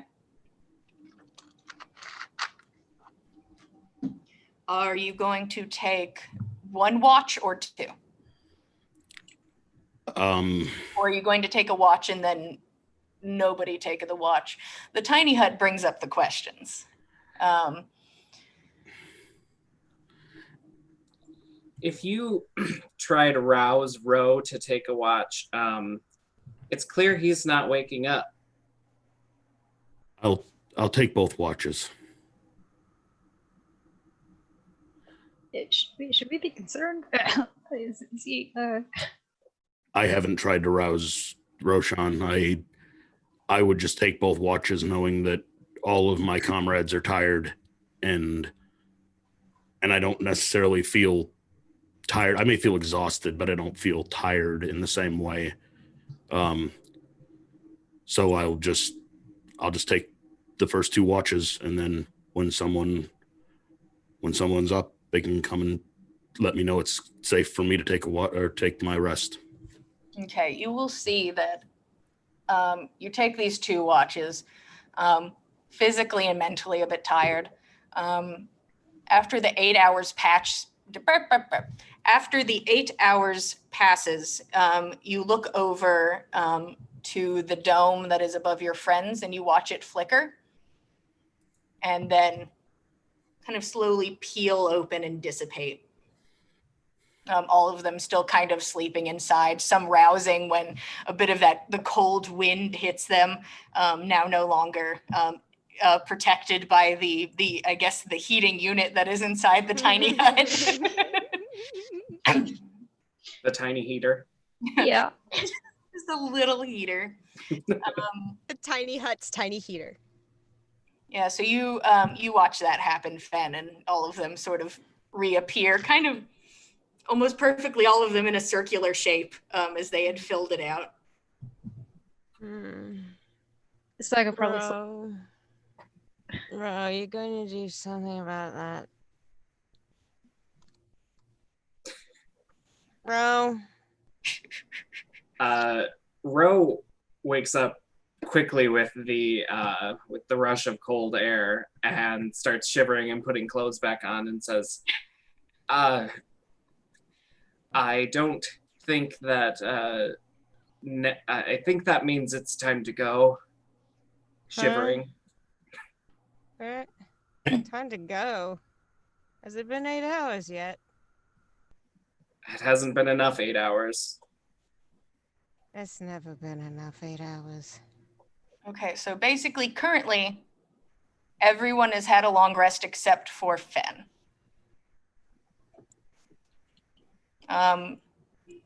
If you do not do something about that, I'm going to say currently I'm going to give you a level of exhaustion. You can take your short rest and do what you like with that. But if you do not lay down or meditate or trance for 4 hours, you will take a level of exhaustion. Can I do it on the sled? Just getting just slowly dragged on the sled. No, really. I mean, honestly. Can you do it on top of the stairs? I don't want to carry you up. Oh, yeah. Wait till I'm at the stairs. You're certainly welcome to try. I can't promise it will work out. If you're unimpeded and the sled can move along with no issue, and you can get 4 hours in, that's fine. I just cannot promise you will get your 4 hours. But you're welcome to try, because it could work. I think once we're sure we're clear of giants, I'm going to try that. So I'll take the exhaustion until then, if that's what I need to do. Yeah, that's what I would like. Is there outside of character, is there a button on D&D Beyond for a level of exhaustion? Yes. If you go under conditions and scroll it all the way down to the bottom of the conditions list, you'll find exhaustions and levels that you can apply there. On my handy dandy DM screen. It claims you would have ability checks. Yeah, that's all I remember. Exhaustion. Yeah. You have disadvantage on all ability checks. Okay. Yeah, it's not a fun state in which to exist for several days. You might be able to get a nice rest in later on. All of you wake up and you can see Fen sitting by the fire. Your 8 hours of rest has been finished. What would you guys like to do and or talk about? I imagine towards the end of their rest, I was, making tea and coffee and whatever, having breakfast prepared for them. And as I hand Nanna hers, I want to kind of take her off to the side as best I can, just kind of surreptitiously. Okay. What's up? New friend. We had a bit of a conversation. Fen, did you piss off the god again? I think I pissed him off initially with the previous conversation, and he made it quite clear who was going to be less tolerant of that in the future. I might have said some more things, but none of them untrue. And Fen, what do we say about untruths? We don't speak them. There are no... Yes, naturally, but Fen, sometimes truths are not the kind to be spoken about to certain people under certain circumstances. You remember that talk we had? He's given his word that he will try to do good, but I don't know if it's within his character. Fen, at this point, we may as well just assume it is within his character, because if it isn't, it really isn't going to matter in the long run. We won't survive. So at this point, it will do us good to save the energy. Watching our backs constantly with a god who could, as I'm sure you've laid out to him again, who could easily decimate our entire party if he wanted to. Obviously, he doesn't want to. He's sitting with us. He's not strong enough to yet. Fen, it does not matter. Right now, picking at him, picking fights with him, I know how you feel about the gods. I know it. I do, and I appreciate where it comes from. But Fen, right now, we need to save all of our energy that we can muster just to get out of here alive. We've got to get Ave to the oasis. We've got to find this beacon, and we've got to get home. Those are the things we must do, and we cannot finish it if we are dividing ourselves constantly. We were not divided. We added one to our group, which divided us. We had never been stronger amongst us. I am just saying that we all look to you to lead us. Have the mind to know that I don't think he's to be trusted. I understand, Fen, and I appreciate having your word and your sharp eyes. I do want that. But looking at you, I can see that you have not spent any of this last night resting. And that is going to get us killed. Do you mark me? I understand. All right. Fen, I appreciate you wanting to keep us safe. Believe me, it's one of the few things keeping me together right now. So don't let me lose my good eye, all right? Just please remember who your friends are here and who might not be. I haven't lost sight yet, all right? Understood. Thank you. Saga, do you know what this is? And Bragi has like presented you with one of the cups of coffee. It's a drink. Usually when I usually try to avoid it and have the tea instead, because that one makes me a little bit too much for everyone else. So, but you're probably all right having it. It actually might be better for you to have. It can make you walk a little faster, I'd say. All right. I have been told recently sometimes I can be too much, but that's all right. And he takes the sip and his eyes kind of flutter for a moment. Mmm. Tasty. I know I that knew some it. folk do take it with cream or with sugar, but we may not have very much in the way of such supply out here. I do not wish to take from your rations. I can also do without this drink, though it is warm, which is nice. Oh, you could have some of the tea, probably. Yeah. I know tea. Tea makes sense. And he kind of sets the other glass kind of back down with the others and takes one of the teas. Really? Because it seems to me he can't handle tea.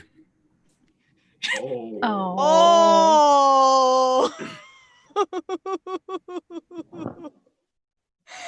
You watch out.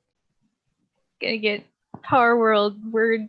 Just out of character. Did you hear a bad English accent? Bragi didn't hear that. He felt it deep in his soul. He felt it resonate across the veil of the universe. It breaks through the fourth wall and stabs into him, and he's like, "Ow!" Someone is throwing shade at me somewhere, and I don't appreciate Throwing the it. shade. But he does drink the tea instead. Mm-hmm. The coffee seems to be not his style. That's valid. Yes. Oh, long rest. Awesome. All right. So are we just heading out and everything's good? I believe so. We need to take a little bit of time, get the sled back down from where we've got it lifted, and we can start as soon as we have everything gathered and camp broken. All right. easy enough for everybody to kind of work together and get everything taken down, put in its place. It seems no corruption has reached Ave. Seems to be fine. Good, good. Being extended in the air seems to have definitely increased the time, or it could be because air and stone floor, you're not sure. And there isn't any sign of like corruption crawling along the ropes at all? Not that you can see, no. You take everything down. When you get Ave's body down, Bragi walks over to him and just kind of looks at him for a moment. And he leans down and he places a hand on his chest. And while you guys are taking down camp, he just kind of sits there for a moment. Nanna would like to step over and sort of just stand beside Bragi, just sort of watching Ave.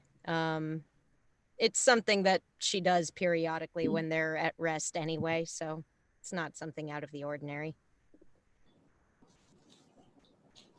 I have seen many deceased.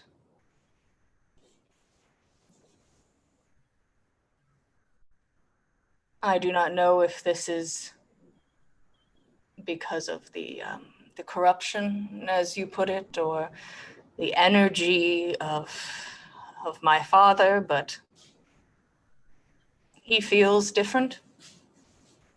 It may be the influence of Gulveg, actually. He's what our village has called touched by Gulveg. The mark is on his face there, you can see. That's probably it. Thank you. Could feel him from inside of the hut. And Bragi kind of stands back up and he places a hand on your shoulder.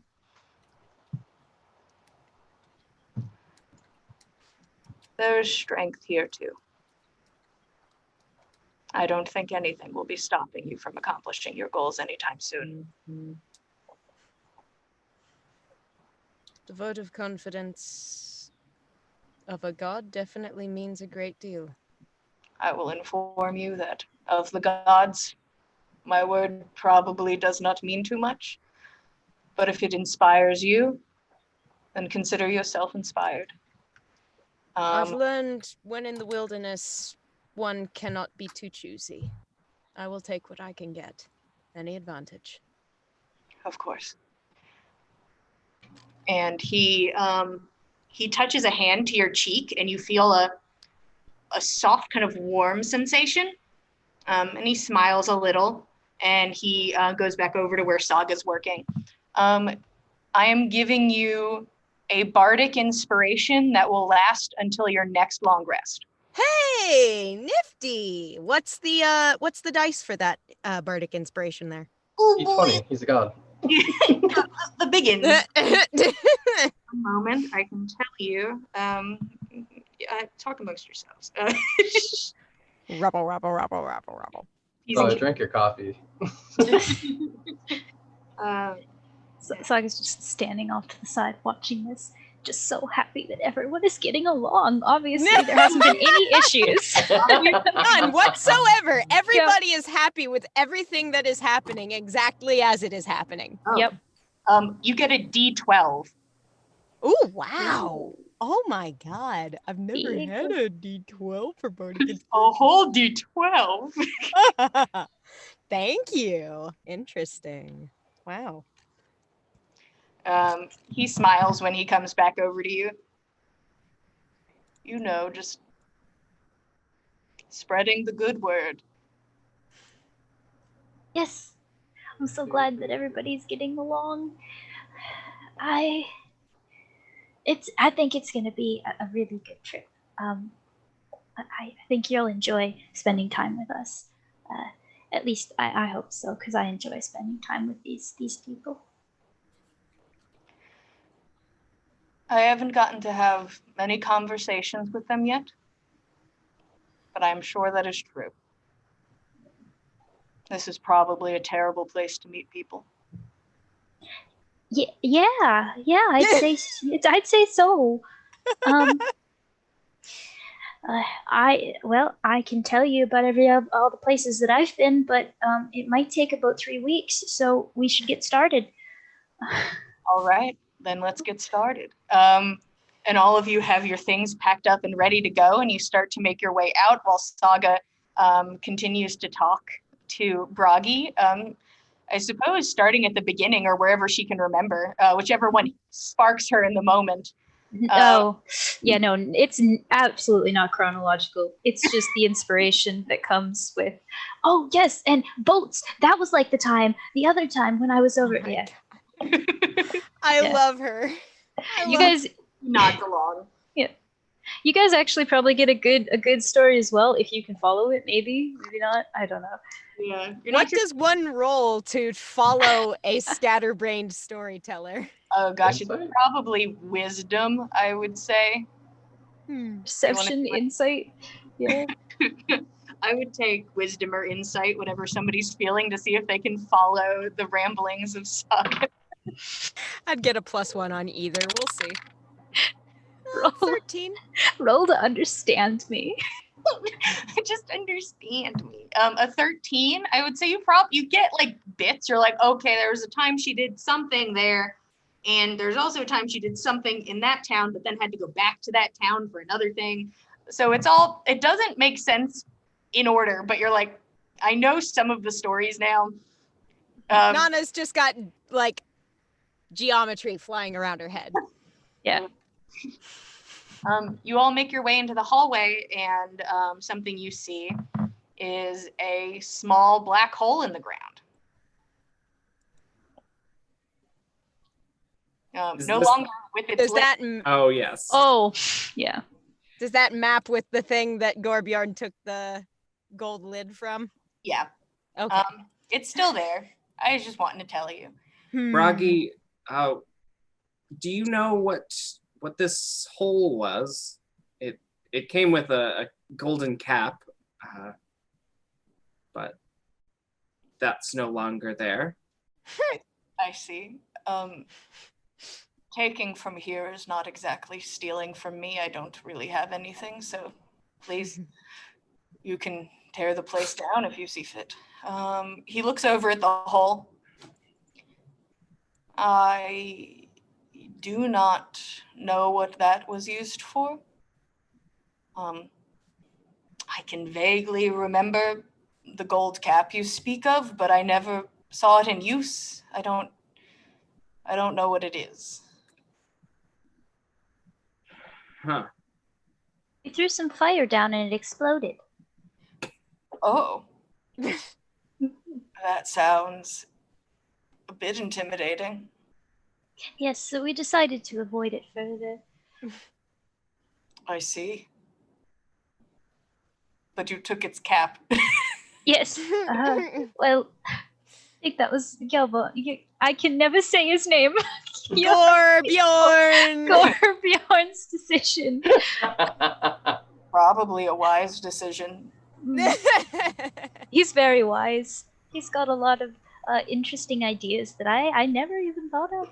I can't fathom how much this place cost to build. So, may do someone else good to take bits and pieces where they can. They just see me trying to pry shit off again. Just every time you walk by something, you're like, no. Roll me a D20, Gorbjorn, just a luck check. D20. That would be an 8. Oh no! Oh no! Sadly, you're not able to pry any of the wall pieces off. They seem to just still be very much stuck in place. You watch Bragi walk over to the hole and sort of like look inside. And he like places a hand above it.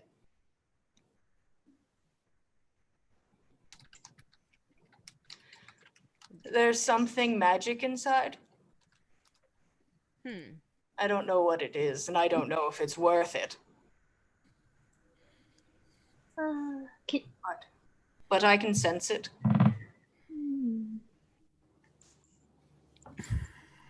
I'm not very good at magical things, but roll.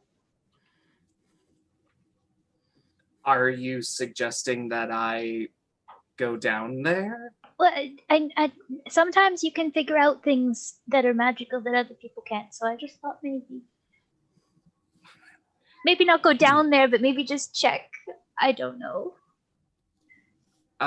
Bragi, about how far into the hole is this magical thing? I've always been terrible at depth perception. 10 feet, 15 feet from where I stand. That's not too bad. I suppose I could go take a check and see if I can find it. Just maybe tie a rope around me and I can just help me lower myself in. Are you certain you'd fit? You wouldn't get stuck? Well, I wasn't blessed with the ass that you were, so I think I'll be fine. Excuse me? Now it's canon. Roshan comes through the hole and just disappears. Nanna is thick. Out.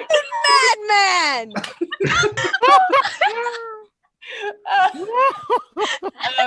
Roshan, if you took off your bag and an instrument, you'd be able to get inside. He's gotten a lot more saucy since we left Galunda. Ray, please go back and amend that picture you drew to make Nanna dummy. Please. Oh boy. Sorry, it's canon now. It's the law.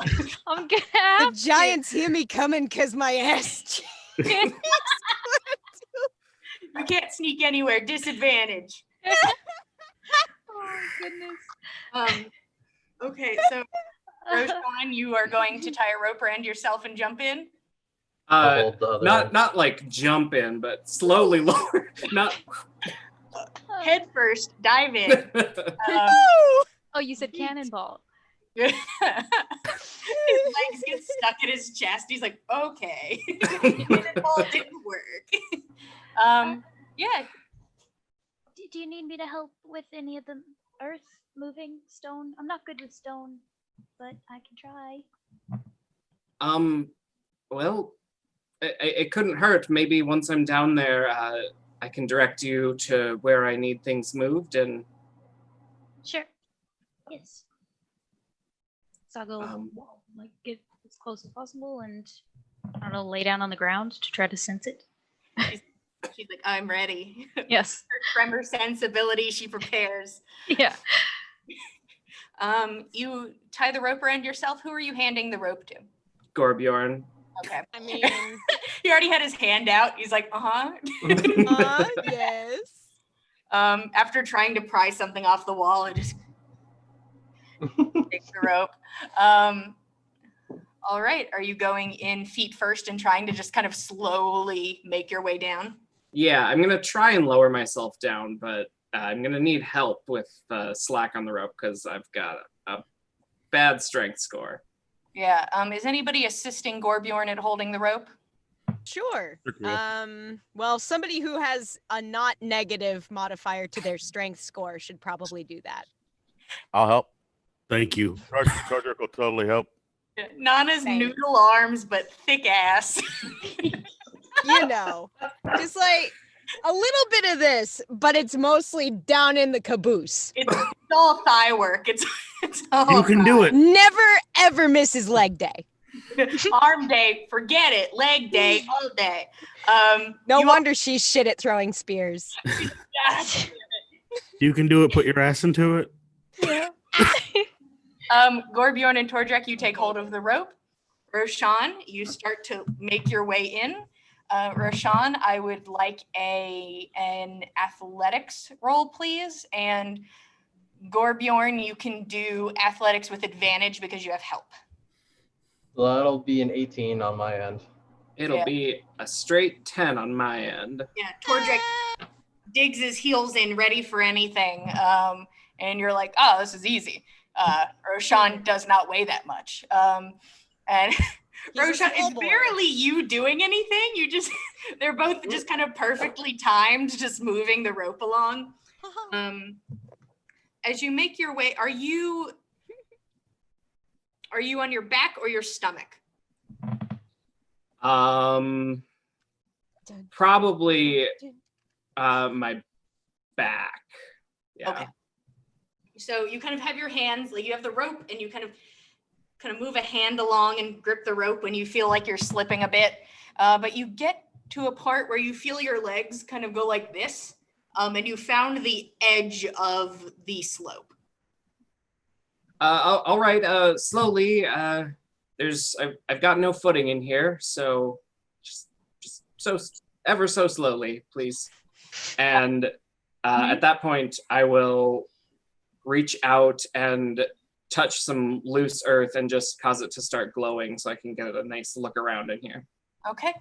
Currently laying on your back, you can see a darkened ceiling above you as you make your way out of the slope. And your body starts to straighten, and you see these same blackened walls. And when your feet hit ground, you hear a loud, like, crunch. Just a solid crunch sound. And you look around, the room illuminated, and it looks like you're looking at strange pieces of charcoal. And it takes you a moment, but they are bones. And you can see there are some holes at the lower edges of the wall. And you can see a slight shimmer in the light of gas that moves around the edges. Not very much, but making sense of an earlier explosion. You can only assume that these are possibly flammable. Another thing that stands out to you as you kind of make your way along is you can see what is more preserved than the rest of the pieces of the people you can see. And you see one coated in ice, still a charred skeleton of what it was, holding something against itself back to you. The whole thing coated in like a very solid, very sharp layer of ice. And you see that they are holding a staff. And that staff glows softly under the ice, causing kind of light blue to dance around it. I will attempt to tiptoe over it, trying not to step on any more crunchy bits. And possible crunch. You try it's your like best. Gimli in the bone vault. Yes. And then once I get over to it, I would like to try and pull it away. I don't see that going very well for me. Now, give me athletics. Oh yeah, that's a straight 2. It's hard to get a hold of because of the ice, and you just seem to be struggling to get a grip on it is the issue. You think if you could get hands on it, that you could slip it out, but the fact that the ice is around it makes it difficult. Fire?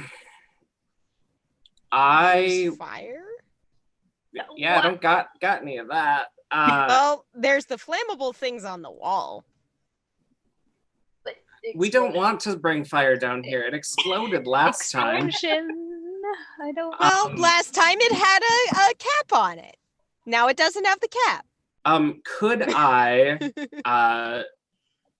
somehow get some slack on the rope and then wrap that around where the staff is, so I could have their help up top trying to yank it loose? Sure. You kind of tug some slack to get just at least some of it wrapped around just the exposed bit at the top. What do you tell them, Roshan? When I say just give it a sharp tug, and I want to see if I can get this loose. Get what loose? There's a staff, it looks like, down here. It's covered in ice, and I can't really pry it loose with my hands. So on the count of 3, 1, 2, 3 and Natural 20. You get to 2, and it flies off. Push! Christ, Gorbjorn is a nightmare. He's just getting so fed up of not moving or hitting things. I wanted to pull things off the walls all day. So I imagine I've got my head like over this hole, like talking down to Roshan. Oh no! And it's Gorbjorn yanks this thing, and I just like have to. There's a ping of blue light that kind of flies around. The staff itself does not come up because the second it hits into the slope, it unravels and falls. So it's now at Roshan's feet. It has a bluish tint to it in the wood, and at the top there are spikes of ice that seem to kind of coalesced and are unmoving around like a darker blue center where a gem sits. All right, Gorbjorn, this time pull me slowly up, gently. I don't want to get a concussion coming back out of the hole. Hey, Gorbjorn, What's concussion quickly mean? and or slowly do you pull him? As much as I lowered him down with, like, it's... I'll keep your nat 20. It's really, you have mastered Finesse. this rope. I'm master rope. I use rope as finesse weapon. Master of sled and rope, unstoppable. Yeah. I'm just gonna lasso everybody now. Yeah. Yeah. The lone wolf rides again. oh wow. Gorbjorn's weapons have really come unwound. Slowly, Roshan, you're kind of like pulled to the wall, and you're like, okay, as you're just kind of slowly dragged back up and then back to the slope. As you have your arms around the rope and the staff, you all can see the light kind of blue emanating from it as he gets near the top and is then pulled out holding the staff. That was a good call. I will give it to Saga and say, you're full of surprises. Did Lady Satyr tell you about this one? No. I don't know if I can use this. Well, give it Can a I- look. Can I try to figure it out? Sure. You take the staff and you look at the blue glow around it. How about Shake it real hard. That worked with the sleds, right? Shake it really hard. Shake them, they work. How about you go ahead and roll me probably Arcana. I'm trying to think if something else might fit into that category. Oh, that'd be super nice, you know. I wouldn't mind if maybe, you know. I would also take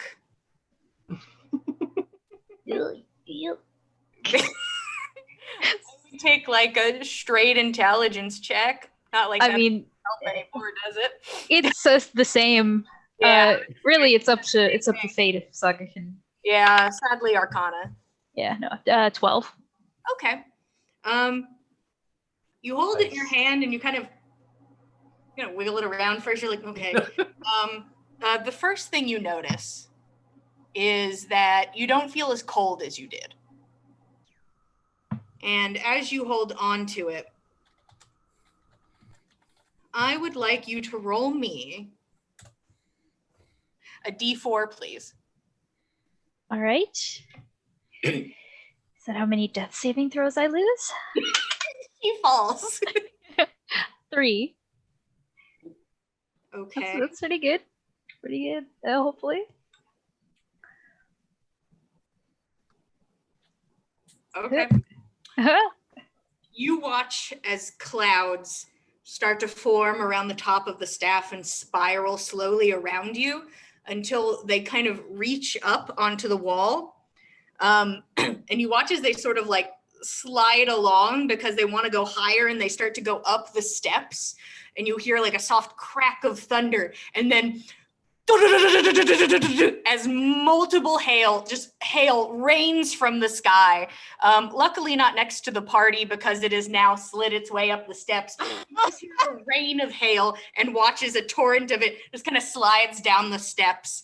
And kind of in your shock, you watch the clouds sort of dissipate and fade out, not really maintaining the effect.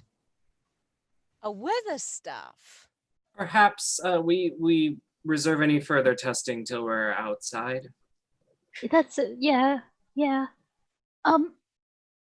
I think the more passive ability, I don't feel so cold anymore. So that's nice. If somebody else wants to use it, that's fine. Okay. Can he? To go.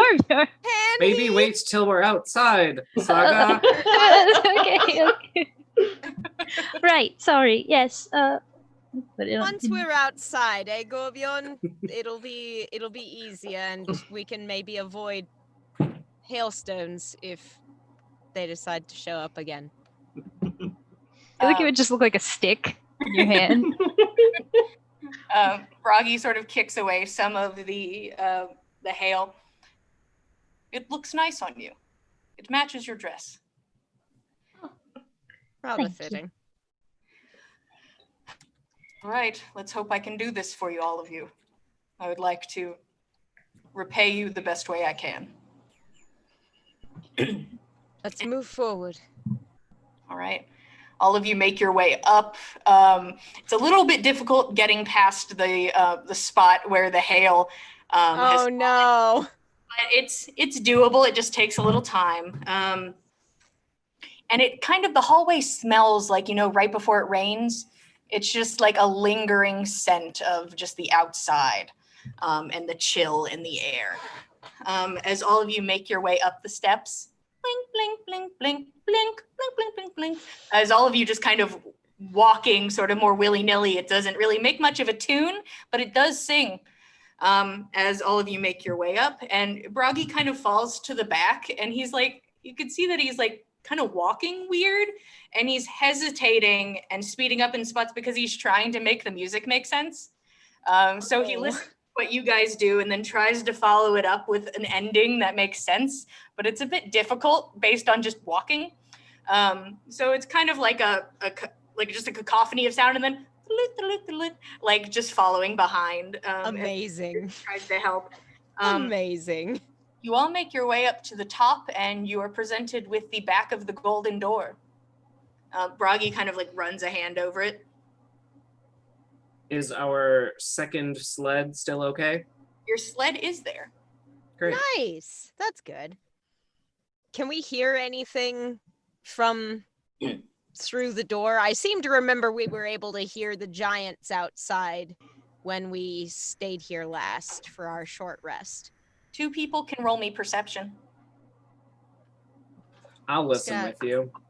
I'm here to Oh, listen. I could also. If, What's your perception? 7.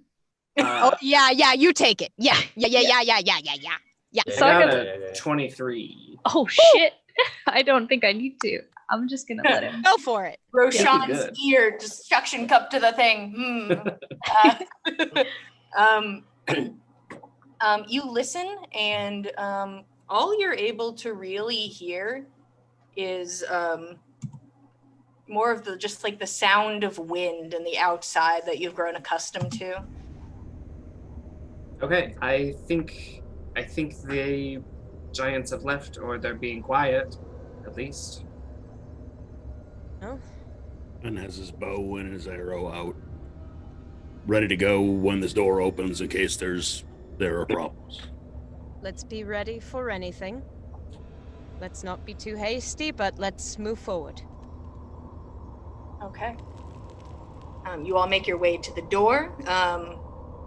It had a bit of a twist on the back, which you used to sort of block it back in place. Easy enough to twist it back slightly.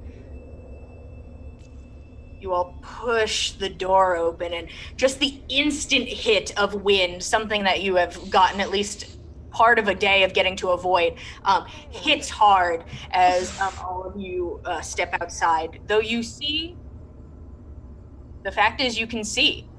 It seems the whiteout has faded. And you can actually see in front of you, even though the wind bites hard. Well, it's not the friendliest of conditions, but good sight better than what we left it. Are there any signs of giant footprints, giant tracks anywhere around here that seem fresh? Roll survival. I will do that.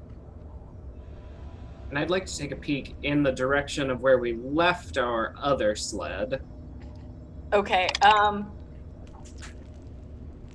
what do you got? Rolled badly. That's a 6. The thing is with, you know that there was a storm, Yeah.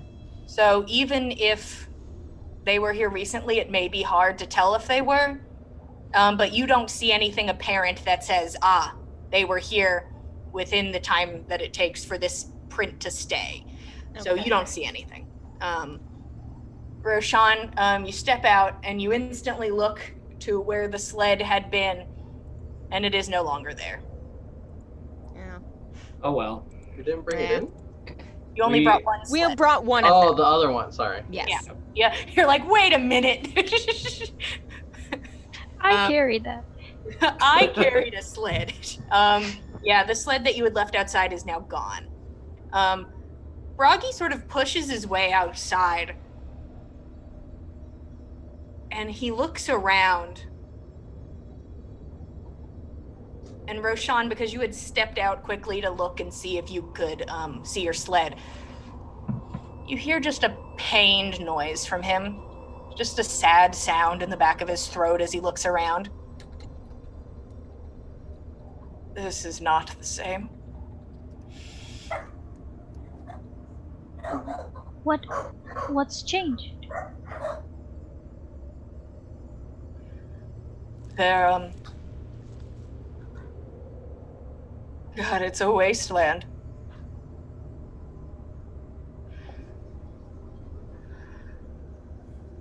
Afraid it's all been decimated by the corruption. There's precious little that grows here, I'm afraid.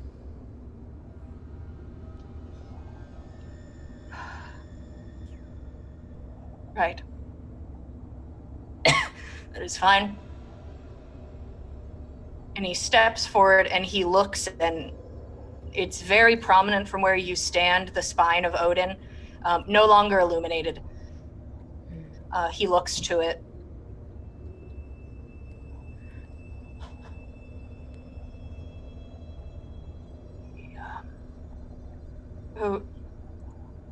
Odin wasn't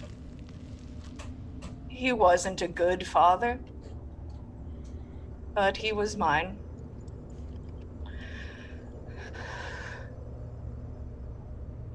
Look what they did to you. He walks towards the spine. Follow.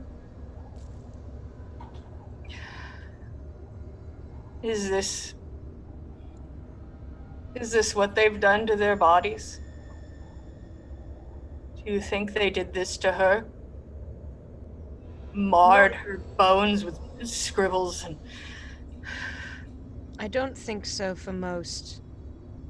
There's tales of Thor's hammer Mjolnir forming a bridge across a gorge some way from here. There's word of a city that unfortunately has made use of the skull of a fallen god. I do not know it myself, I've not been there. But it does exist. I do not know of very many other places that have any similar hallmarks, though. Any other places that have actually carved into the remains of the gods.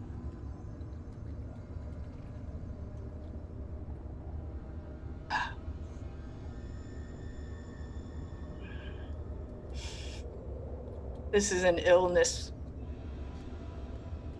It is a cancerous growth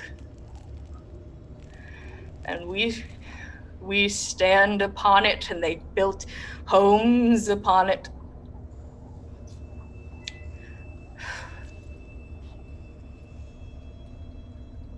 It doesn't make sense. Gods have died before, and they did not do this. It was the things I don't know what they are. The stories say the gods fought some sort of great chaos, some darkness, some shadow. There are very few that are more concrete than that. That is true. I cannot say what it was, and we were organized, and then some of them changed and were different, and they abandoned each other, and I couldn't fight anymore after she was gone. He kind of kneels down next to the spine.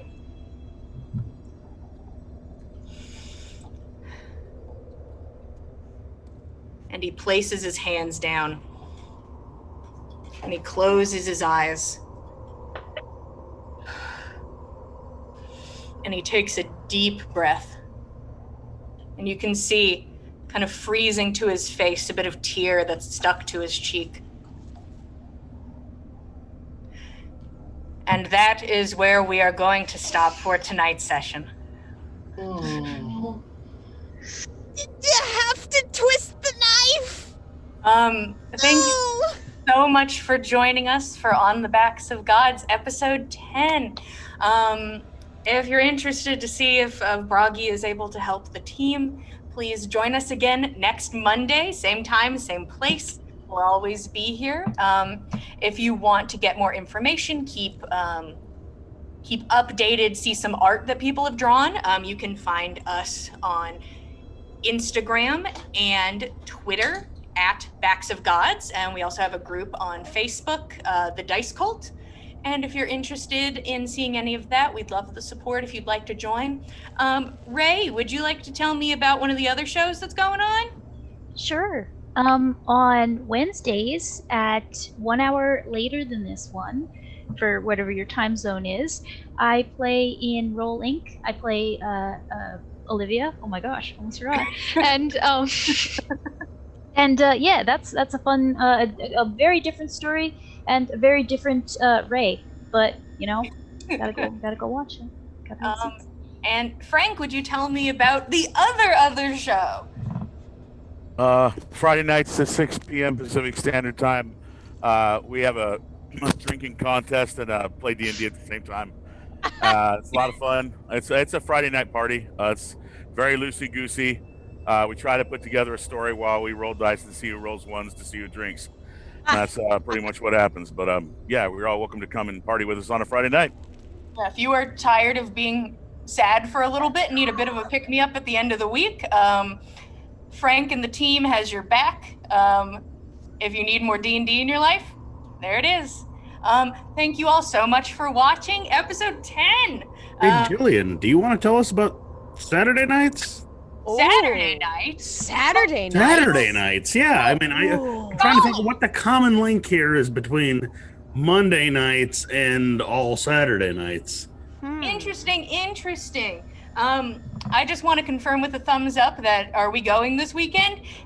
Heck yeah, we're going this weekend. If you are interested in something a little different than Dungeons and Dragons, spoil myself, we will be playing Call of Cthulhu this Saturday. If you are interested and want to see a much different story, a bit of maybe a spookier story using a different play style than Dungeons and Dragons, I will be there, except I will not be your game master. I will be playing as one of your players, if that interests you. I don't know. We will also have Kyle there, and we will have Mac there. And if you're interested in seeing us, we'll be there on Saturday. Call of Cthulhu will be every other week. Producer, do we have confirmation on anything else? We do? Oh, exciting! Call of Cthulhu will share every other Saturday with Vampire the Masquerade, where I will also be there again as a player because, what else am I doing on a Saturday? Nothing. And I will be joined by Josh, who will be well, and a bunch of other people and a couple new faces. And if you're interested in watching those, please, we'd be happy for the support and would love to have you to hear some more stories. Thank you all so much for watching. We will see you Monday, and I will see you Saturday, and who knows what else. All right. All the time, potentially. Indefinitely. I'm just here all the time. Thank you so much, guys, for watching On the Backs of Gods. See you later. Good night. Bye. Thanks for Good night. tuning in.